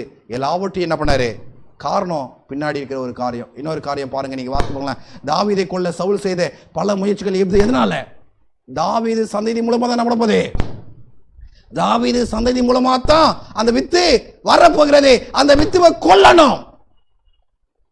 அதுக்காக யாரை பயன்படுத்துறாரு அப்படின்னா, சொந்த மாமனாரையே என்ன பண்றான், சாத்தான் பயன்படுத்துறான். அநேக தடவை சவுலை எப்படி நான் என்ன பண்ணிடணும், கொன்னுடணும், சவுல் எப்படின்னா தாவீதை கொன்னுடணும் என்ன பண்றான், முயற்சிகளை எடுக்கிறான். இது நமக்கு எல்லாம் தெரியும், நம்ம எல்லாம் படிச்சிருக்கிறோம். அப்ப உண்மையில என்ன, பழைய ஏற்பாடு முழுவதுமாக தேவனுக்கும் சாத்தானுக்கு அந்த போராட்டத்துல அந்த வித்து உலகத்துக்கு கொண்டு வர தேவன் என்னென்னலாம் நிகழ்வு எடுக்கிறாரோ அத்தனையும் சாத்தான பண்ணா தடுக்க முயற்சி பண்றான். ஆண்டவர் புரியுதுங்களா? அப்ப ஆண்டவர் தன்னுடைய வித்தை கொண்டு வர நினைக்கிறாரு. அப்ப எவ்வளவு போராட்டம் ஆண்டவருக்கு, 4 வருஷம் போராட்டம். ஒரு வித்தை, ஒரு மீட்பரே, ஒரு ரட்சகரே, ஒரு தேவனே இந்த உலகத்திற்கு ஒரு மேசியாவாக கொண்டு வர தேவனுக்கு எத்தனை வருஷம் ஆச்சு, ஆண்டவருக்கு எத்தனை வருஷம் ஆச்சு, கர்த்தருக்கு எத்தனை வருஷம் ஆச்சு, 4000 வருஷங்க. ஏன் ஆண்டவர் ஒரு முயற்சி எடுக்கிறாரு, சாத்தான் என்ன பண்றான், அந்த முயற்சியை கெடுக்க நினைக்கிறான். ஒரு முயற்சி எடுக்கிறாரு, என்ன பண்றான், சாத்தான் ஒரு முயற்சியை கெடுக்க நினைக்கிறான். இப்படி தாங்க நம்முடைய வாழ்க்கையில எந்த சம்பவம் நடந்தாலும் நம்மை ரட்சிப்பதற்கும் நம்மை பாதுகாப்பதற்கும் நமக்கு உறுதுணையா நிற்பதற்கும் ஆண்டவர் வருகின்ற பொழுது அதற்கு எதிராகவே யார் வந்துட்டு இருக்கிறா, சாத்தானும் வந்துட்டு இருக்கிறான் என்பதை என்ன பண்ணாதீங்க, மறக்காதீங்க.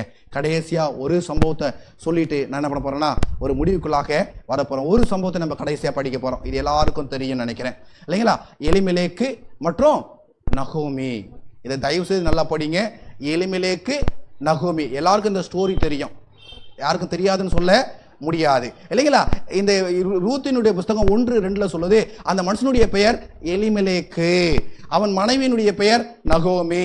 அவளுக்கு 2 குமாரர்கள் வந்தார்கள். ஒருவன் பெயர் மக்லோன், இன்னொருவன் பெயர் என்னங்களா, கிளியோன். இவங்க எங்க இருந்தாங்க, யூதேயாவில் உள்ள பெத்லகேம் ஊராகிய எப்ரத்தாவாகிய அவர்கள் மோவாப் தேசத்துக்கு போய் என்ன பண்ணாங்க, அங்கே இருந்தாங்க. இவங்க எதுக்கு பெத்லகேம் போனாங்க, இவங்க எதுக்கு பெத்லகேம் போனாங்க?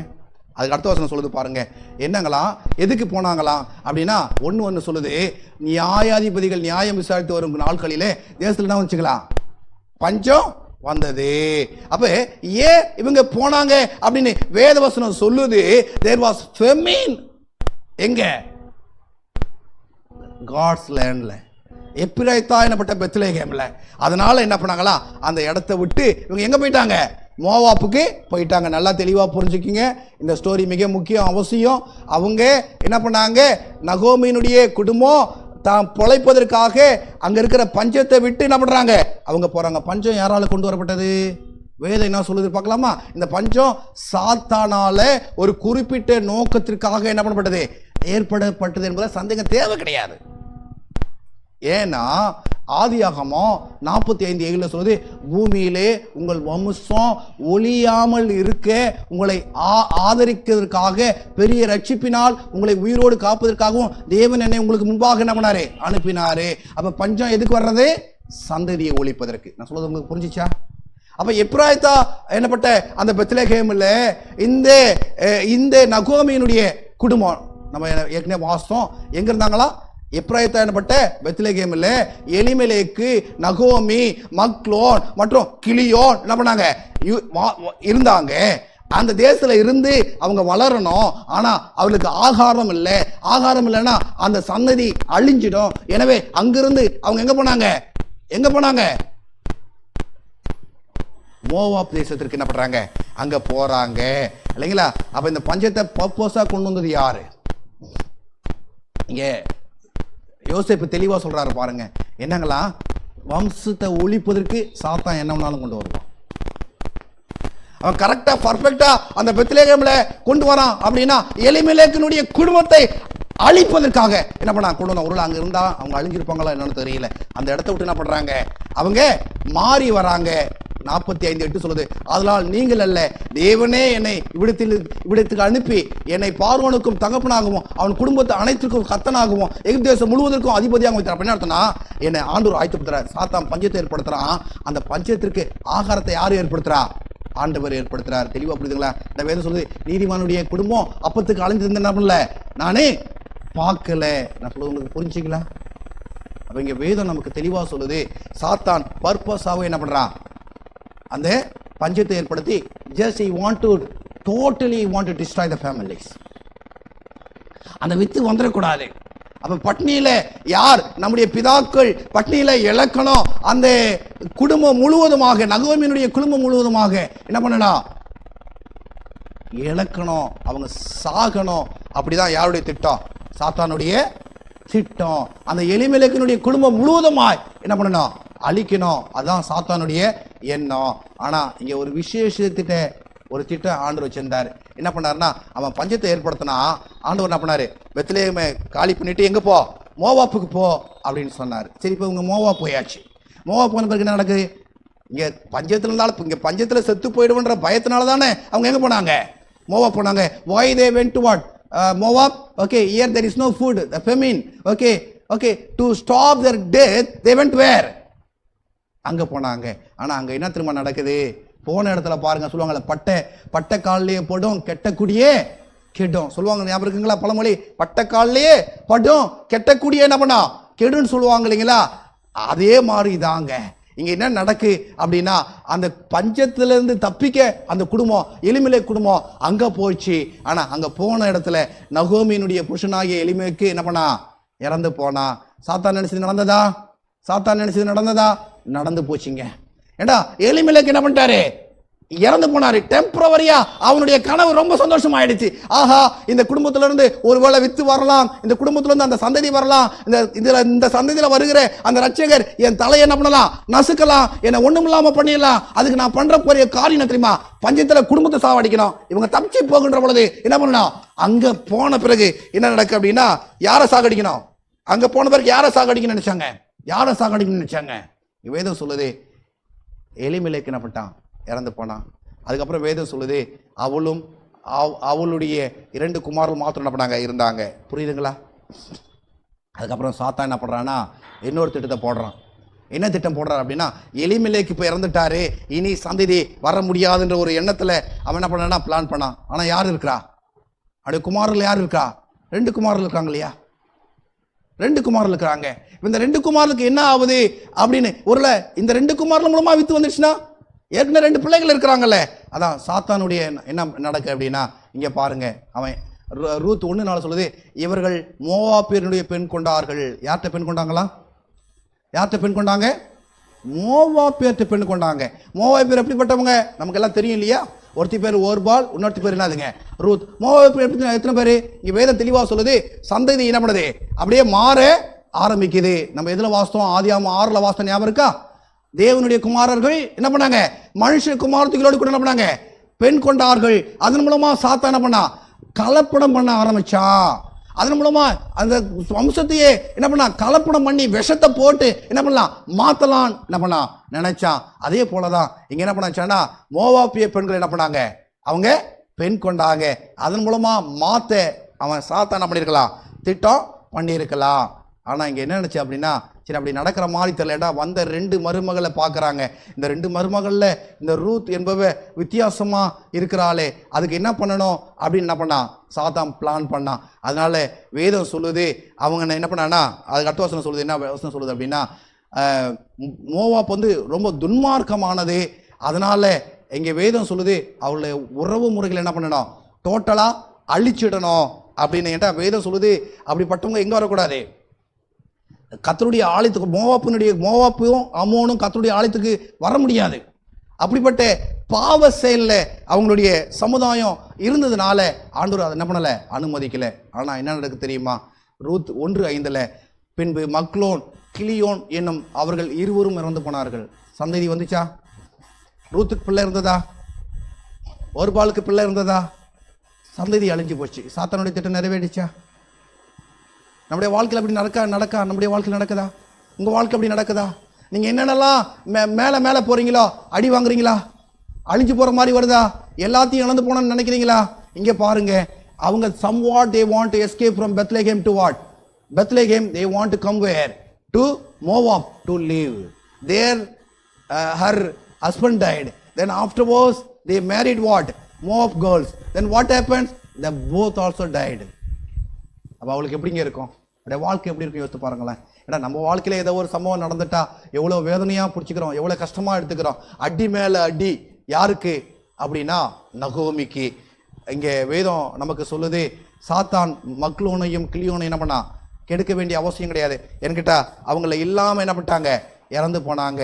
இப்போ அவன் என்னன்னு தெரியுமா, வாக்கு தத்தம் பண்ணப்பட்ட வித்து இந்த ஃபேமிலி மூலமாக வர்றோம் அப்படின்னு எப்படி அவனுக்கு தெரிஞ்சுக்கிட்டான்னு தெரியல. அதனால டோட்டல் ஃபேமிலியை அழிச்சிட்டா அந்த வாக்கு தத்தம் பண்ணப்பட்ட என்ன பண்ணாது, வித்து வராது. ஆனால் ஆண்டவர் அதுக்கு தான் ஒரு திட்டம் வச்சார். ஞாபகம் புரியுதுங்களா? அப்படியே உறவு முறை என்ன பண்ணலாம், இப்போ புரியுதா? எதுக்குப்பா கல்யாணம் பண்ணுறாங்க, உறவு முறையில் எது கல்யாணம் பண்ணணும்னு புரிஞ்சுதா? ஆண்டவர் எதுக்காக அந்த உறவு முறையில் கல்யாணம் பண்ண வச்சார் அப்படின்னா, அந்த வித்து என்ன பண்ணக்கூடாது, அழிஞ்சு போக கூடாது. ஆண்டோடைய நோக்கம் என்ன, அந்த வித்து வரணும். அவன் நினைச்சிட்டான், என்ன பண்ணிட்டேன் நானே கொண்டுட்டப்பா, அப்பாவையும் கொண்டுட்டேன், பிள்ளைகளையும் கொண்டுட்டேன். இப்போ நிற்கிறது யாரு, நகோமி 2 மருமக. இந்த 2 மருமகளை வச்சு எப்படியா வித்து வரப்போகுது என்ற அந்த மருமகள் எப்படிப்பட்ட மருமகள், மோவாபிய தேசத்து மருமகள் என்று என்ன பண்றோம் நம்ம பார்க்குறோம். அப்போ நம்பிக்கை எல்லாம் போயிடுச்சு. இனிமேட்டு நகோமிக்குரிய சொத்தை யாரும் மீட்பதற்கு யாருமே இல்லை. குடும்ப பேர் என்ன பண்ணோம், வரலாற்றிலிருந்து மறைய போகிறது. அப்படிப்பட்ட ஒரு சூழ்நிலை என்ன பண்ணுச்சு, உருவாச்சு. அதான் ரூத் சொல்றா 1:6 என்ன, கர்த்தர் தம்முடைய ஜனங்களை சந்தித்து அவளுக்கு ஆகாரம் அல்லான் என்று அவள் மோவாப் தேசத்தை கேள்விப்பட்டு தன் மருமகளோடு கூட மோவாப் தேசத்திலிருந்து எங்க போனாலாம், திரும்ப எழுந்து போனா. தெரிஞ்சு போச்சு. கர்த்தர் என்ன பண்ணாரு, அங்க பஞ்சத்தை எடுத்துட்டாரு, அங்க வாழ்வாதாரம் அங்க இருக்கு. அதனால ஆண்டவர் என்ன பண்ணாருன்னா அவளுக்கு மனசுல ஏவினார், நீ எங்க போமா. இவ எழுந்திருக்கிறா, தன் மருமகளை பார்க்கறா, மருமகள்கிட்ட பார்த்து சொல்றா ரூத் 1:8 நகோமி தன் 2 மருமகளையும் நோக்கி, நீங்கள் இருவரும் உங்கள் தாய் வீட்டுக்கு திரும்பி போங்கள். இதுதான் யாருடைய எதிர்பார்ப்பு, யாருடைய எதிர்பார்ப்பு, சாத்தானுடைய எதிர்பார்ப்பா. அவங்க தாய் வீட்டுக்கு போனா அப்புறம் என்னாச்சு, வித்து. அப்ப சமயத்தில் நம்ம மூலமா கூட என்ன பண்ணலாம், நம்மளை அறியாமலே நம்ம நல்லது செய்யறோம்னு நினைச்சு என்ன பண்ணலாம், பொல்லாப்பு செய்யறோமா, நமக்கே நம்ம பொல்லாப்பு வச்சுக்கிறோமா. நான் நல்லது தான் பேசுனேன், நல்லது தான் செய்கிறேன், நல்லது தான் யோசிக்கிறேன் அப்படின்னு நம்ம நினைக்கின்ற பொழுது, இங்கே அவர் நல்லதான், நகோமி நல்லதான் யோசித்தா. Just he thought good only. to whom? யாருக்காக, அவங்களுடைய டாட்டர் இன் லாவுக்காக. அம்மா நான் வயசாயிடுச்சுமா, இனிமேல் எனக்கு கல்யாணம் முடிஞ்சு எனக்கு ஒரு பிள்ளை பிறந்து அந்த பிள்ளைய என்ன பண்ண முடியாது உனக்கு கொடுத்து அது வரைக்கும் உன்னால காத்திருக்க முடியாது. எனக்கும் கல்யாணம் ஆகிற நிலையில என்ன பிள்ளை நான் இல்லம்மா. நீ என்ன பண்ணு, எங்க போயிடு, உன்னுடைய உன் தாய் வீட்டுக்கு போமா, போ. மரித்து போனவர்களுக்கு எனக்கு நீ தயவு செய்து போல கர்த்தர் உனக்கு என்ன பண்ணுவாரு, தயவு செய்வா. பாருங்க, அந்த ஹோப் முடிஞ்சு போச்சு. நம்முடைய வாழ்க்கையில எவ்வளவு ஹோப் முடிஞ்சிருக்கு தெரியுமா? நம்ம நினைச்ச காரியம் எதுவுமே நடக்கலை அப்படின்னும் போது நம்ம என்ன பண்ணுறோம், நிறைய காரியங்களை இழந்துட்டோம் அப்படின்னு. இங்கே ஆல்மோஸ்ட் நகோமியினுடைய ஃபேமிலியில் எல்லாம் முடிஞ்சு போச்சு. இந்த 2 பேரும் எங்கே போகணும், இந்த 2 பேரும் தாய் வீட்டுக்கு போயிட்டா நகோமி இப்ப யாரு? விதவை. நகோமி யாரு? எந்த ஒரு சந்ததியும் கிடையாது. நகோமியுடைய சொத்தை மீட்க யாருமே கிடையாது. யார் நினைச்சாலும் மீட்க முடியாது. என்கிட்ட யாருமே இல்லையே. ஆண்டவர் ஏற்படுத்துறாரு பாருங்க. ரூத் 1:16 சொல்லுது, அதற்கு ரூத், நான் உம்மை பின்பற்றாமல் உம்மை விட்டு திரும்ப போவதை குறித்து என்னோட பேச வேண்டாம். நீ போகும் இடத்திற்கு நானும் வருவேன், நீ தங்கும் இடத்துல நானும் தங்குவேன். உடைய ஜனம் என்னுடைய ஜனம், உடைய தேவன் என்னுடைய தேவன். புரிஞ்சுங்களா? ஆண்டவர் பார்த்துருப்பார்ல, எந்த இடத்துல நம்ம முடிஞ்சு போகுதுன்னு நினைக்கிறோங்களோ அதுதாங்க ஆரம்பம். ஒருவேளை பிள்ளைகளுக்கு சொல்லணும்னா, ஒருவேளை இந்த செர்மனை நிவேதா கேட்குறா அப்படின்னா, நிவேதா என் வாழ்க்கையெல்லாம் முடிஞ்சு போச்சா அப்படின்னு நினைக்கின்ற பொழுது அதுதான் அவளுக்கு துவக்கம். வேதம் எனக்கு கத்து தருது, அதுதான் அவளுக்கு துவக்கம். இனி கிறிஸ்துக்குள்ள வாழ போகிற வாழ்க்கை தான் அவளுக்கு துவக்கம். அதுதான் நிஜமான வாழ்க்கை, பரலோகத்துக்கு கொண்டு போற வாழ்க்கை. பரலோகத்துக்கு நம்ம வந்துட்டோம் அப்படின்னா நம்முடைய இழந்து போன எல்லாம், கரங்கள் உட்பட எல்லாமே நமக்கு திரும்ப கிடைக்கும் அப்படின்னு வேதம் சொல்லுகிறது. இங்க எல்லாத்தையும் இழந்து போயிட்டா. ஆனா ரூத் சொல்றா, இல்லம்மா நீ எங்க போறியோ அங்க நான் வருவேன். இங்க 17 சொல்றா, நீ மரணம் அடையும் இடத்தில் நானும் மரணம் அடைவேன், அங்கே அடக்கம் பண்ணப்படுவேன். மரணமே இல்லாமல் வேறொன்றும் விட்டு என்னை பிரிக்காத என்னை பிரித்ததால் கர்த்தர் அதற்கு சரியாகவும் அதற்கு அதிகமாகவும் எனக்கு என்ன பண்ணுவாரு? செய்ய கடவர் என்றால். நான் சொல்றது உங்களுக்கு புரிஞ்சிச்சா? அப்ப என்ன சொல்றேன்னா, அவளுக்கு ஓப் கிடையாது. ஆனா உன் தேவன் என் தேவன் சொல்லிட்டா, அந்த தேவனை பத்தி முழுமையா தெரியாது இல்லையா? உன் ஜனம் என்னுடைய ஜனம்னு சொல்லிட்டாங்க, அந்த ஜனம் இவளை ஏத்துக்குமா அதுவும் அவளுக்கு தெரியாது. உம்முடைய நீ எங்க இருக்கிறியோ அங்க நானும் தங்குவேன். அவளுக்கு என்ன இருக்கு? பாவம், எல்லாத்தையும் விட்டுட்டு தானே இங்க வந்தா, அதுவும் தெரியாது. ஆனா ஒரு விசுவாசம் அவளுக்குள்ள இருந்தது. என்ன அப்படின்னா, நான் நீச்ச சாகிறதுல நான் சாகிறேன், மரணம் தான் நம்மளை பிரிக்கணும், வேற எதுவுமே கிடையாது அப்படின்ற நிலைக்குள்ளாக என்ன பண்ணார்னா, ரூத்து அவளை பின்பற்றி வந்தான். சாத்தான் பார்த்துருப்பான், என்னப்பா இது, இதை வேற ஏதோ நடக்குது, சம்பவம் ஏதோ நடக்க போகுது, ஆண்டவர் இதுக்கு முன்னாடி சொல்லி வச்சிருக்கிற அந்த வரலாறுலாம் என்ன பண்ணுவான்? எடுத்து படிச்சிருப்பான். என்னாமுத்து போயிருப்பான், லேகிராமுத்து போயிருப்பான், இன்னும் என்னென்ன நடக்குதோ அது எல்லாவற்றையும் என்ன பண்ணுவான்? போயிருப்பான். இங்க வேதம் சொல்லுது ரூத் 1:20, அதற்கு அவள், நீங்கள் என்னை நகோமி என்று சொல்லாமல் மாறாள் என்று சொல்லுங்கள், சர்வ வல்லவர் எனக்கு மிகுந்த கசப்பை என்ன பண்ணாரு? ஏற்படுத்தினார். நான் நிறைவுளாய் போனேன், கர்த்தர் என்னை வெறுமையாய் திரும்ப வர பண்ணினார். நம்ம வாழ்க்கையில இருக்குல்ல அந்த மாதிரி சம்பவங்கள். நம்ம சொந்த பந்தங்களை இழக்கின்ற பொழுதே, நம்முடைய சரீரங்கள் விபத்துக்குள்ளாகின்ற பொழுதே, நம்முடைய நம்பிக்கையை இழக்கின்ற பொழுதே, நம்ம வாழ்க்கையில எல்லாமே தோல்வி, பிசினஸா இருக்கட்டும் எதுவா இருக்கட்டும் எல்லாமே நம்மை பின்தள்ளுகின்ற பொழுது நம்முடைய வாழ்க்கையில ஒரு சோர்வு ஏற்படும் இல்லைங்களா? அதுதான் நான் நிறைவா இருந்தேன், நான் அங்கே வேலை செஞ்ச நிறைவா இருந்தது, இப்போ என்கிட்ட ஒண்ணுமே இல்லை. நம்ம எத்தனை பேர் நம்முடைய வாழ்க்கையில சொல்றோம்? இங்கே வெறுமையாய் திரும்பி வர பண்ணினார் கர்த்தர், என்னை சிறுமைப்படுத்தி, சர்வ வல்லவர் என்னை கிளேசப்படுத்தி, எனக்கு தமிழ் சரியா வாசிக்க முடியலைங்க, கிளேசப்படுத்தி இருக்கையில் நீங்கள் என்னை நகோமி என்பானேன். என் வாழ்க்கையே போயிடுச்சு, எனக்கு ஹோப்பே கிடையாது. நான் கோயிலுக்கு போனாலும் ஹோப் கிடையாது, நான் வேதம் வாசிக்கிறேன் ஹோப் கிடையாது, ஜெபம் பண்றேன் எனக்கு ஹோப் கிடையாது. இங்கே அவளுடைய வாழ்க்கை எல்லாமே என்ன பண்ணிச்சு? ஆண்டவர் என்னை சிறுமப்படுத்திட்டாரு. ஆண்டவரா சிறுமப்படுத்தினா அந்த ஸ்டோரி நான் படிச்சா, ஆண்டவரா சிறுமப்படுத்தினாரு. நான் பார்க்குறோம் இல்லைங்களா? அந்த வாழ்க்கையில பின்னாடி, அவருடைய வரலாற்று பின்னாடி எப்படி ஆண்டவர் வழி நடத்துறாருன்னு முடியும், பார்க்க முடியும். நகோமியுடைய வாழ்க்கை அவள் தெளிவா அறிஞ்சிருந்தா, அவருடைய வாழ்க்கையில எல்லாமே என்ன பண்ணிடுச்சு? போயிடுச்சு அப்படின்னு நினைக்கின்ற பொழுது தேவன் ஒரு திட்டத்தை அவளுக்காக என்ன பண்ணாரு? வைத்திருப்பதை நம்ம பார்க்க முடியும். அதை தான் இங்கே சொல்லுது. அவள் எந்த காலத்தில் அங்கே போனா அப்படின்னா 1:22 இப்படி நகோமி மோவாப்பின் ஸ்திரியான தன் மருமகள் ரூத்துவினோடு கூட மோவாப் தேசத்திலிருந்து திரும்பி வந்தால், வார்கோதுமை அறுப்பின் துவக்கத்தில் அவர்கள் பெத்லேகேமுக்கு என்ன பண்ணாங்க? வந்தாங்க. எந்த காலத்தில் ஏன் பர்டிகுலராக கேட்குறோன்னா எந்த காலத்தில் அப்படின்னா, வார்கோதுமை அறுக்கின்ற காலங்கள். இந்த வார்கோதுமை எதுக்கு நமக்கு குறிக்குது அப்படின்னா, ஆகாரம். பஞ்சம் தான் நீ அங்கே போனேன், அந்த பஞ்சம் முடிஞ்சு போய் ஆண்டவர் ஆகாரம் கொடுக்க போறார். இந்த ஆகாரம் எப்படி இருக்கலாம்? உங்கள்கிட்ட ஆகாரம் இருந்தாலும் ஆவிக்குரிய ரீதியில நீங்க பசியா இருந்தீங்கன்னா அந்த ஆகாரம், சரீர வியாதியா இருந்தீங்கன்னா அதை சுத்தமாக்குகிற அந்த வார்கோதுமை, அல்லது உங்க வாழ்க்கையில கசப்புகள், உங்களுடைய வாழ்க்கையில பிரிவுகள், வேதனைகள், விபத்துக்கள், கண்ணீர்கள், துன்பங்கள், திரும்ப திரும்ப தோல்விகள் எது வந்தாலும் சரி, அதிலிருந்து மீட்பதற்காக ஆண்டவர் வார்கோதுமை காலத்துல, அதான் எப்படி எடுத்துக்கிறேன்னா ரட்சிப்பின் காலத்துல, சத்தியத்தின் காலத்துல என்ன பண்றாரு? ஆண்டவர் திரும்பவும் பெத்லேகேமுக்கு அவர்களை என்ன பண்ணாங்க? கொண்டு போனாங்க. அங்க கொண்டு போன உடனே 2:1 சொல்லுது, நகோமி அவருடைய புருஷனாகிய எலிமெலேக்கின் உறவுமுறை போவாஸ் என்னும் பேருள்ள மிகுந்த ஆஸ்திகாரனாகிய எனத்தான் ஒருவன். ஆண்டவர் போவாச வச்சிருந்தாருங்க. சாத்தான் கொண்டுட்டான். கிளியோனையும் மக்களோனையும் ஆண்டப்பட்டான் சாத்தான் கொண்டுட்டான். ஆனால் ஆண்டவர் போவாசை என்ன பண்ணாரு? ஆண்டவர் ஏற்படுத்தினான். ஒருவன் இருந்தான். 2:2 சொல்லுதே, மோவாபிய ஸ்திரியாக ரூத் என்பவள் நகோமியை பார்த்து, நான் வயல்வெளியில் போய் யாருடைய கண்களில் எனக்கு தயை கிடைக்குமோ அதற்கு பிறகே கதிர்களை என்ன பண்ணுவேன், பொறுக்கி கொண்டு வருகிறேன் என்று சொன்னால், அதற்கு இவள், என் மகளே போ என்றாள். புரியுதுங்களா? ஆண்டோடைய திட்டம் பாருங்க.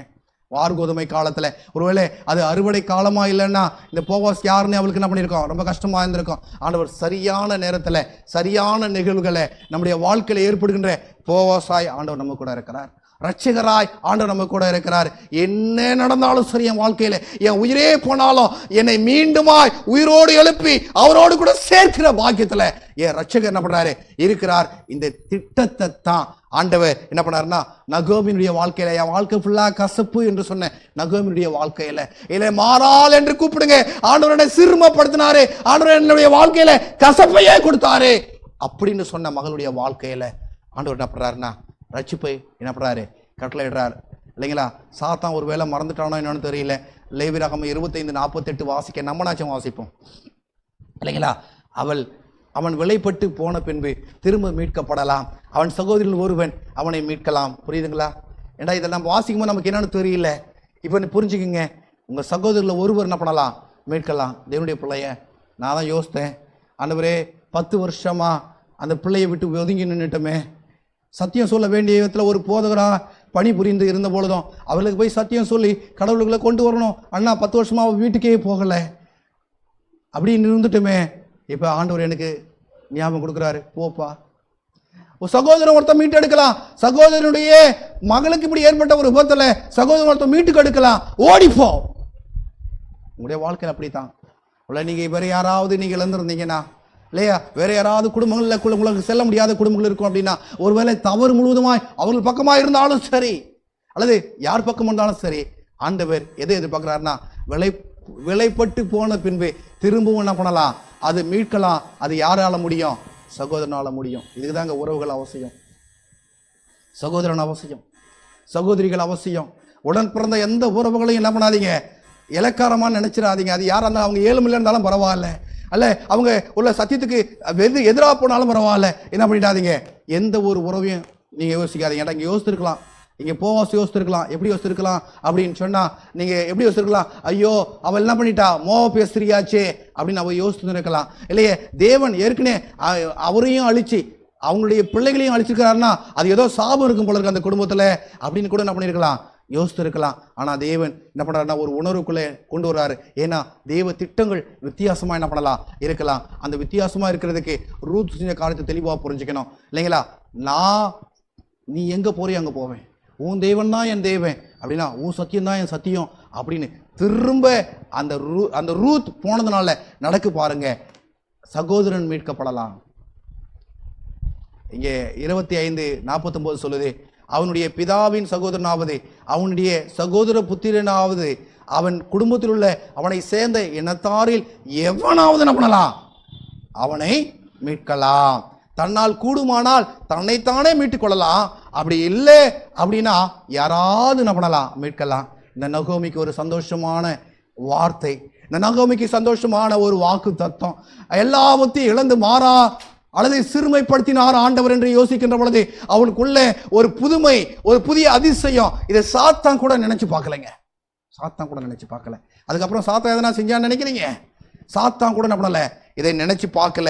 அவனுடைய வாழ்க்கை அவன் நினைச்சானா, இந்த பரிசுத்த வித்து, இந்த பரிசுத்த holy line should not come, therefore he want to destroy total tribes or total nation or total என்ன பண்ணலாம், சமுதாயத்தை அவன் அழிக்க நினைக்கின்ற பொழுது ஆண்டவர் என்ன பண்றாருன்னா, ஒரு துளிர் விடுறாரு.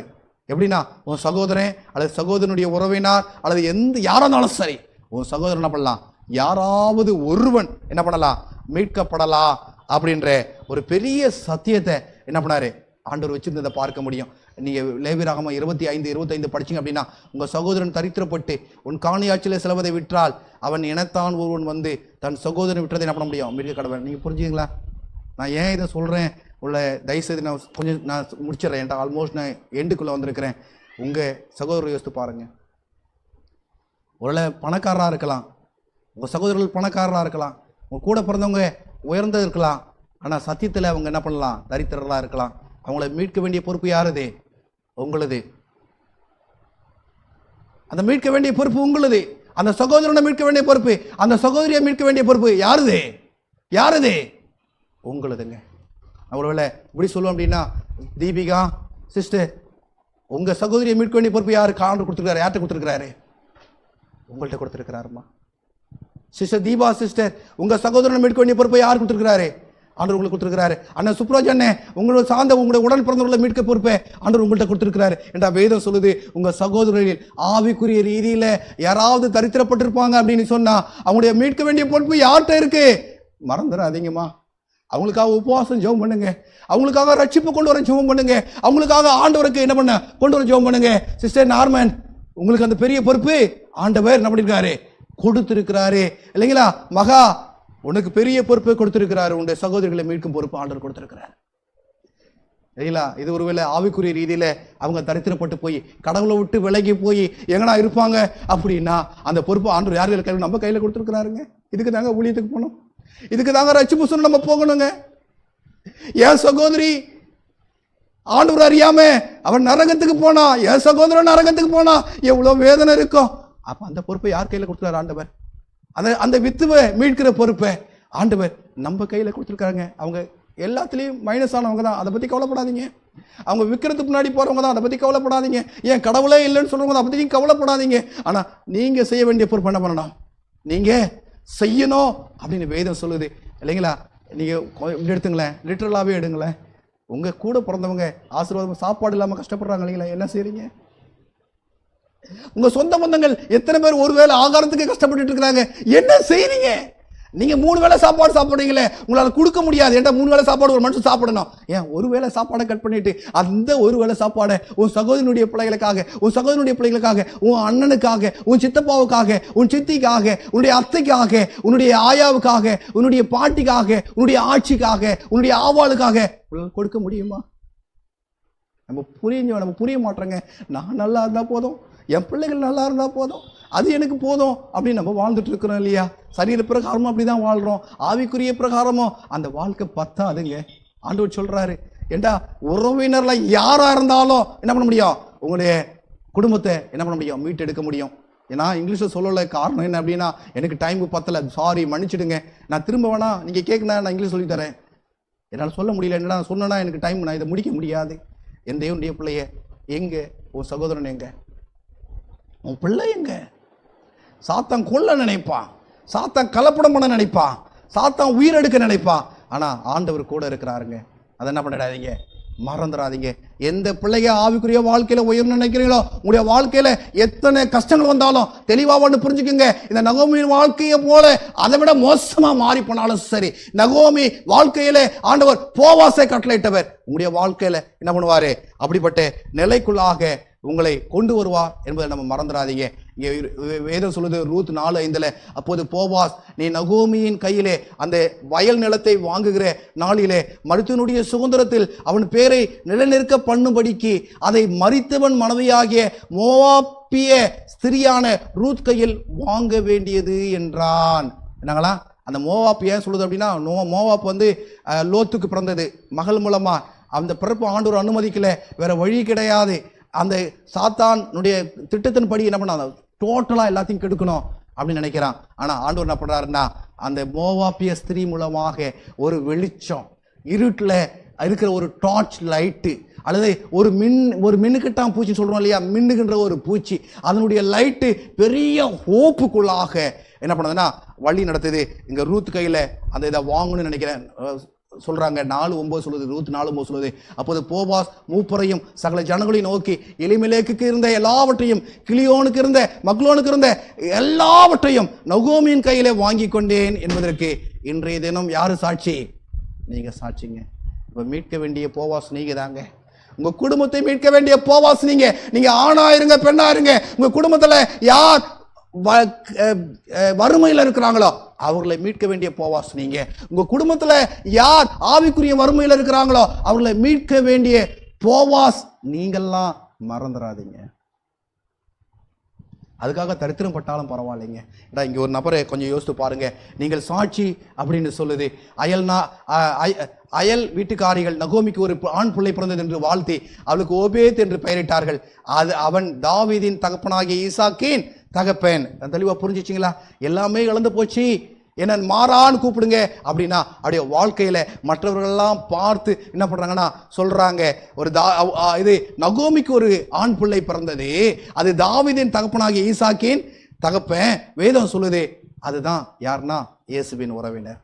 இன்னும் வேதத்தை நீங்க பார்த்தீங்க அப்படின்னு சொன்னா மத்தேயு 1:5 சல்மான் போவாஸை ராகாபினிடத்தில் பெற்றான், போவாஸ் ஓபேத்தை ரூத்தினிடத்தில் பெற்றான், ஓபேத் ஈசாவை பெற்றான், ஈசா தாவீது ராஜாவை பெற்றான், தாவீது ராஜா உரியாவின் மனைவிடத்தில் சாலமோனை பெற்றான், யாக்கோப்பு மரியாளுடைய புருஷனாகிய யோசப்பை பெற்றான், அவளிடத்தில் கிறிஸ்து எனப்படுகின்ற கிறிஸ்து என்னங்களா பிறந்தார். புரியுதுங்களா?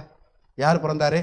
எந்த வித்துவை சாத்தான் அழிக்க நினைச்சானோ, எந்த குடும்பத்தை டோட்டலா பாழக்க நினைச்சானோ, அதே நகோமியினுடைய குடும்பத்தில் இருந்து நகோமிக்கு ஒரு ஆண் பிள்ளை பிறந்தான் என்று சொல்லி என்ன பண்ணாங்களா ஓபேத் என்று பெயரிட்டாங்க.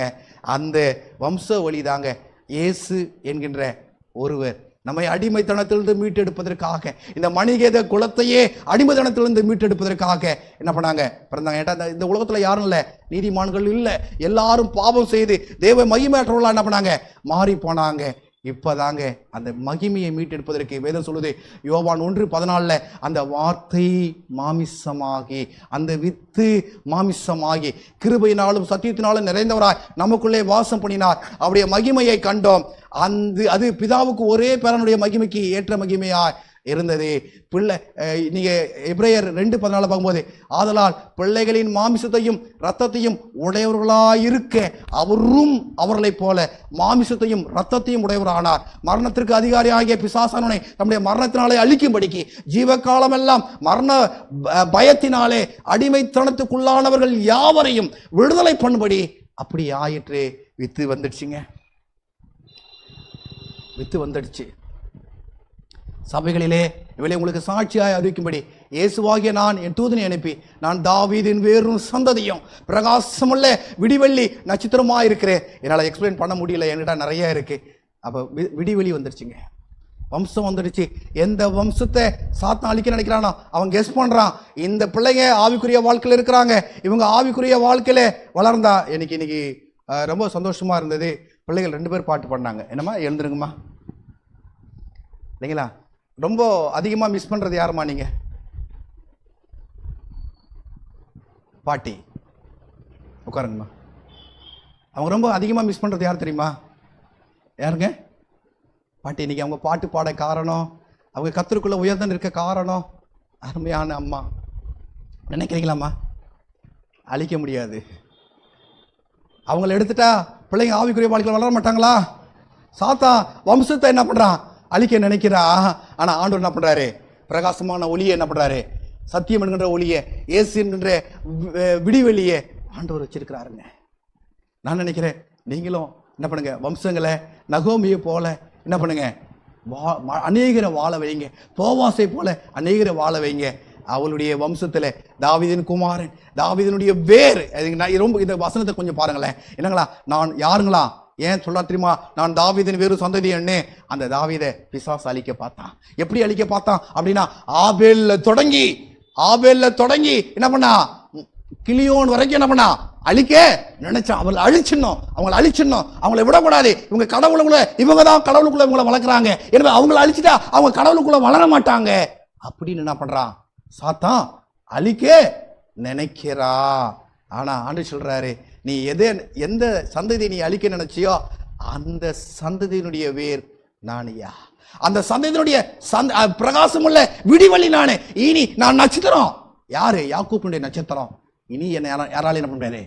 ஒன்றும் பண்ண முடியாது என்ற அளவுக்கு வேதம். அது எங்க சொல்ல 22லங்க. ஆல்மோஸ்ட் இது எதை கூட சொல்லணும்னா புதிய வானம் புது பூமி. இந்த பூமியில தேவனுடைய பிள்ளைகள் அவங்க மரணத்தை மறந்து, பிரிவுகளை மறந்து, கண்ணீரை மறந்து ஆண்டவரோடு கூட கட்டி பிடிச்சு வாழ்கின்ற அந்த சூழ்நிலை சொல்றாரு. சாத்தானால என்ன பண்ண முடியாது, இனி அழிக்க முடியாத சந்ததியே அப்படின்னு சொல்றதுக்காக என்ன பண்ணப்பட்டிருக்கு சொல்லுது. அப்ப எவ்வளவோ நினைச்சாங்க சாத்தான். இன்னும் நிறைய வசனங்கள் இருக்கு, என்னால் என்ன பண்ண சொல்ல முடியாது. இங்க வேதம் சொல்லுது, சகல ஜாதிகளும் சகல ஜனங்களும் ஜாதிகளும் பாஷைக்காரரும் அவரை சேவிக்கும்படி அவருக்கு கர்த்தத்துவம் மகிமையும் ராஜ்யமும் கொடுக்கப்பட்டது. அவருடைய கர்த்தத்துவம் நீங்காத நித்திய கர்த்தத்துவம், அவருடைய ராஜ்யம் அழியாதா இருக்காது. அப்படின்னா அந்த விடிவெளிக்கு, அந்த மீட்பருக்கு, அந்த இழந்து போன அந்த கர்த்தத்துவத்தை, வானத்தின் கீழும் உள்ள ராஜ்யங்களின் ராஜ்யமும் ஆளுகையும் மகத்துவம் உன்னதமானுடைய படுத்துவான ஜனங்களாகி ஜனங்களுக்கு கொடுக்கப்படும். அவருடைய ராஜ்யம் நித்திய ராஜ்யம், சகல கர்த்தத்துவங்களும் அவரை சேவித்து அவருக்கு கீழ்ப்பட்டிருப்பார்கள் என்றார். சாந்த குணமுள்ளவர்கள் பாக்கியவான்கள், அவர்கள் பூமியை சுதந்தரித்து கொள்வார்கள். இன்னும் நிறைய வசனங்கள் இருக்கு, நான் என்ன பண்ணல சொல்ல முடியல. ஜெயம் கொள்கிறவன் எவனோ அவனுக்கு வெண்வஸ்திரமும் தரிப்பிக்கப்படும். ஜீவ புஸ்தகத்திலிருந்து அவருடைய நாமத்தை நான் கிறுக்கி போடாமல் என் பிதாவுக்கு முன்பாக அவருடைய தூதருக்கு முன்பாக அவருடைய நாமத்தை என்ன பண்ணுவேன், அறிக்கை பண்ணுவேன். அதற்கு ஒரே வழி, நானே வழியும் சத்தியமும் ஜீவனும் ஆயிருக்கிறேன், என்னாலே என்று ஒருவனும் பிதாவினிடத்தில் வர்றான். அப்போ இந்த வேதவசனம் எனக்கு என்ன கற்றுக் கொடுக்கு, இந்த சந்ததி என்ன நான் வேக வேகமாக வந்துட்டேன். பட் நீங்கள் பொறுமையாக என்ன பண்ணுங்க, இந்த வசனத்தை என்ன பண்ணுங்க, வாஸ்து பாருங்க. நான் சொல்ல விரும்புறது என்னன்னா, உங்கள் சந்ததியை யாரும் அழிக்க முடியாது, உங்களுடைய விசுவாசத்தை யாரும் அழிக்க முடியாது. ஏன் அப்படின்னா, உங்களுக்குள்ள இருக்கிறவர் யார்? உங்களுக்குள்ள இருக்கிறவர் யார்? உங்களுக்குள்ள இருக்கிறவர் யார் தெரியுமா? அந்த பரலோகத்தை. நீங்க ஆவிக்குரிய வாழ்க்கையில் வாழ்க்கை நீங்க போராட்டம் நினைக்கிறீங்களா? போராடுங்க, நிறுத்திடாதீங்க. நான் தான் சொல்ல பிரயாசப்படுறேன். தயவு செய்து உங்களுக்கு நான் சொல்ல பிரயாசப்படுறது என்னன்னா, நீங்க ஆவிக்குரிய வாழ்க்கையில் வளர வளர you will receive lot of difficulties. Yes, கரெக்டா? யாருன்னா இல்லைன்னு சொல்ல முடியுமா? என்னம்மா தெரேசா சொல்ல முடியுமா? சொல்ல முடியுமா? இல்லை எங்களுடைய வாழ்க்கையில் போராட்டம் இல்லைன்னு சொல்ல முடியுமா? என்னம்மா ஃபில்சியம்மா சொல்ல முடியுமா? போராட்டம் இல்லைன்னு சொல்ல முடியுமா? என்னம்மா சொல்லுங்கம்மா. மிஸ்ஸஸ் ஸ்டீவன் ஃப்ளோராசிஸ் சொல்லுங்க, போராட்டம் இல்லைன்னு சொல்ல முடியுமா? யாருன்னா போராட்டம் இல்லைன்னு சொல்ல முடியுமா? நீங்கள் எவ்வளோ ஆவுக்குரிய வாழ்க்கையில் வளர நினைக்கிறீங்களோ அவளுக்கு அவ்வளோ போராட்டம் என்ன பண்ணா உங்களுக்கு இருந்துகிட்டே இருக்கும். அப்படின்னா நீங்கள் ஒரு காரியம் உங்களுக்கு தெரிஞ்சுக்கிங்க, போவாசை போகல ஏசு என்கின்ற விடிவெள்ளி உங்களுடைய வாழ்க்கையில் என்ன பண்ணுறாரு, உதிக்க உங்களுடைய விசுவாசத்தை உறுதிப்படுத்த காத்துட்டு இருக்கிறாரு அப்படின்னு மறந்துடாதீங்கம்மா. அவர் உங்கள் வாழ்க்கையில் இருக்கிறாரு அப்படின்னு மறந்துடாதீங்க. சாத்தான் என்ன திட்டம் போட்டாலும் அந்த திட்டத்திலே ஆண்டவர் உங்களுக்கு ஜெயம் கொடுப்பார். அந்த வேதம் சொல்லுது, முடிவு பரியந்தம் என்ன பண்ணேன், விசுவாசத்தை பிடித்துக்கொள், கிளம்புங்க, புறப்படுங்க, குற்றார் வருகின்ற கத்தருக்குள்ளே கொண்டு வர புறப்படுங்க, அவளுக்கு சத்தியம் சொல்ல புறப்படுங்க, உங்களுடைய உறவினரை சத்தியத்துக்குள்ளே கொண்டு வர புறப்படுங்க.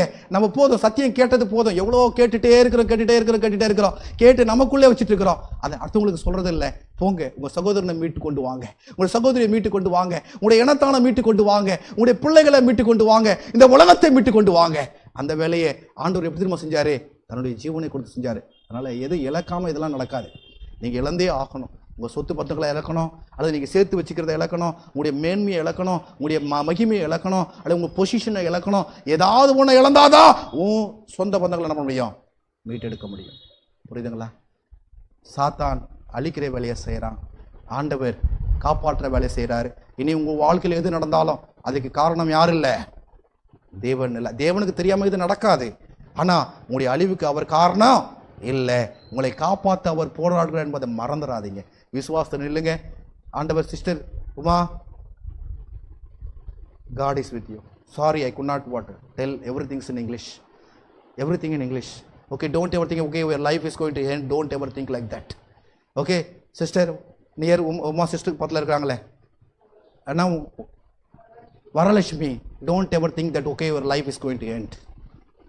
When you think that your life is going to end, there the light is there. அங்கே தான் விடிவெளி இருக்கு. அதுதான் உன் ஆண்டவர் உங்கள் கூட இருக்கிறார். அந்த ஆண்டவர்கிட்ட உங்களை ஒப்பு கொடுங்க, ஆண்டவர் வழி நடத்துவார். ஏற்றிப்போமா, நேரமாயிடுச்சு, நம்ம எழுந்து நிற்போம்.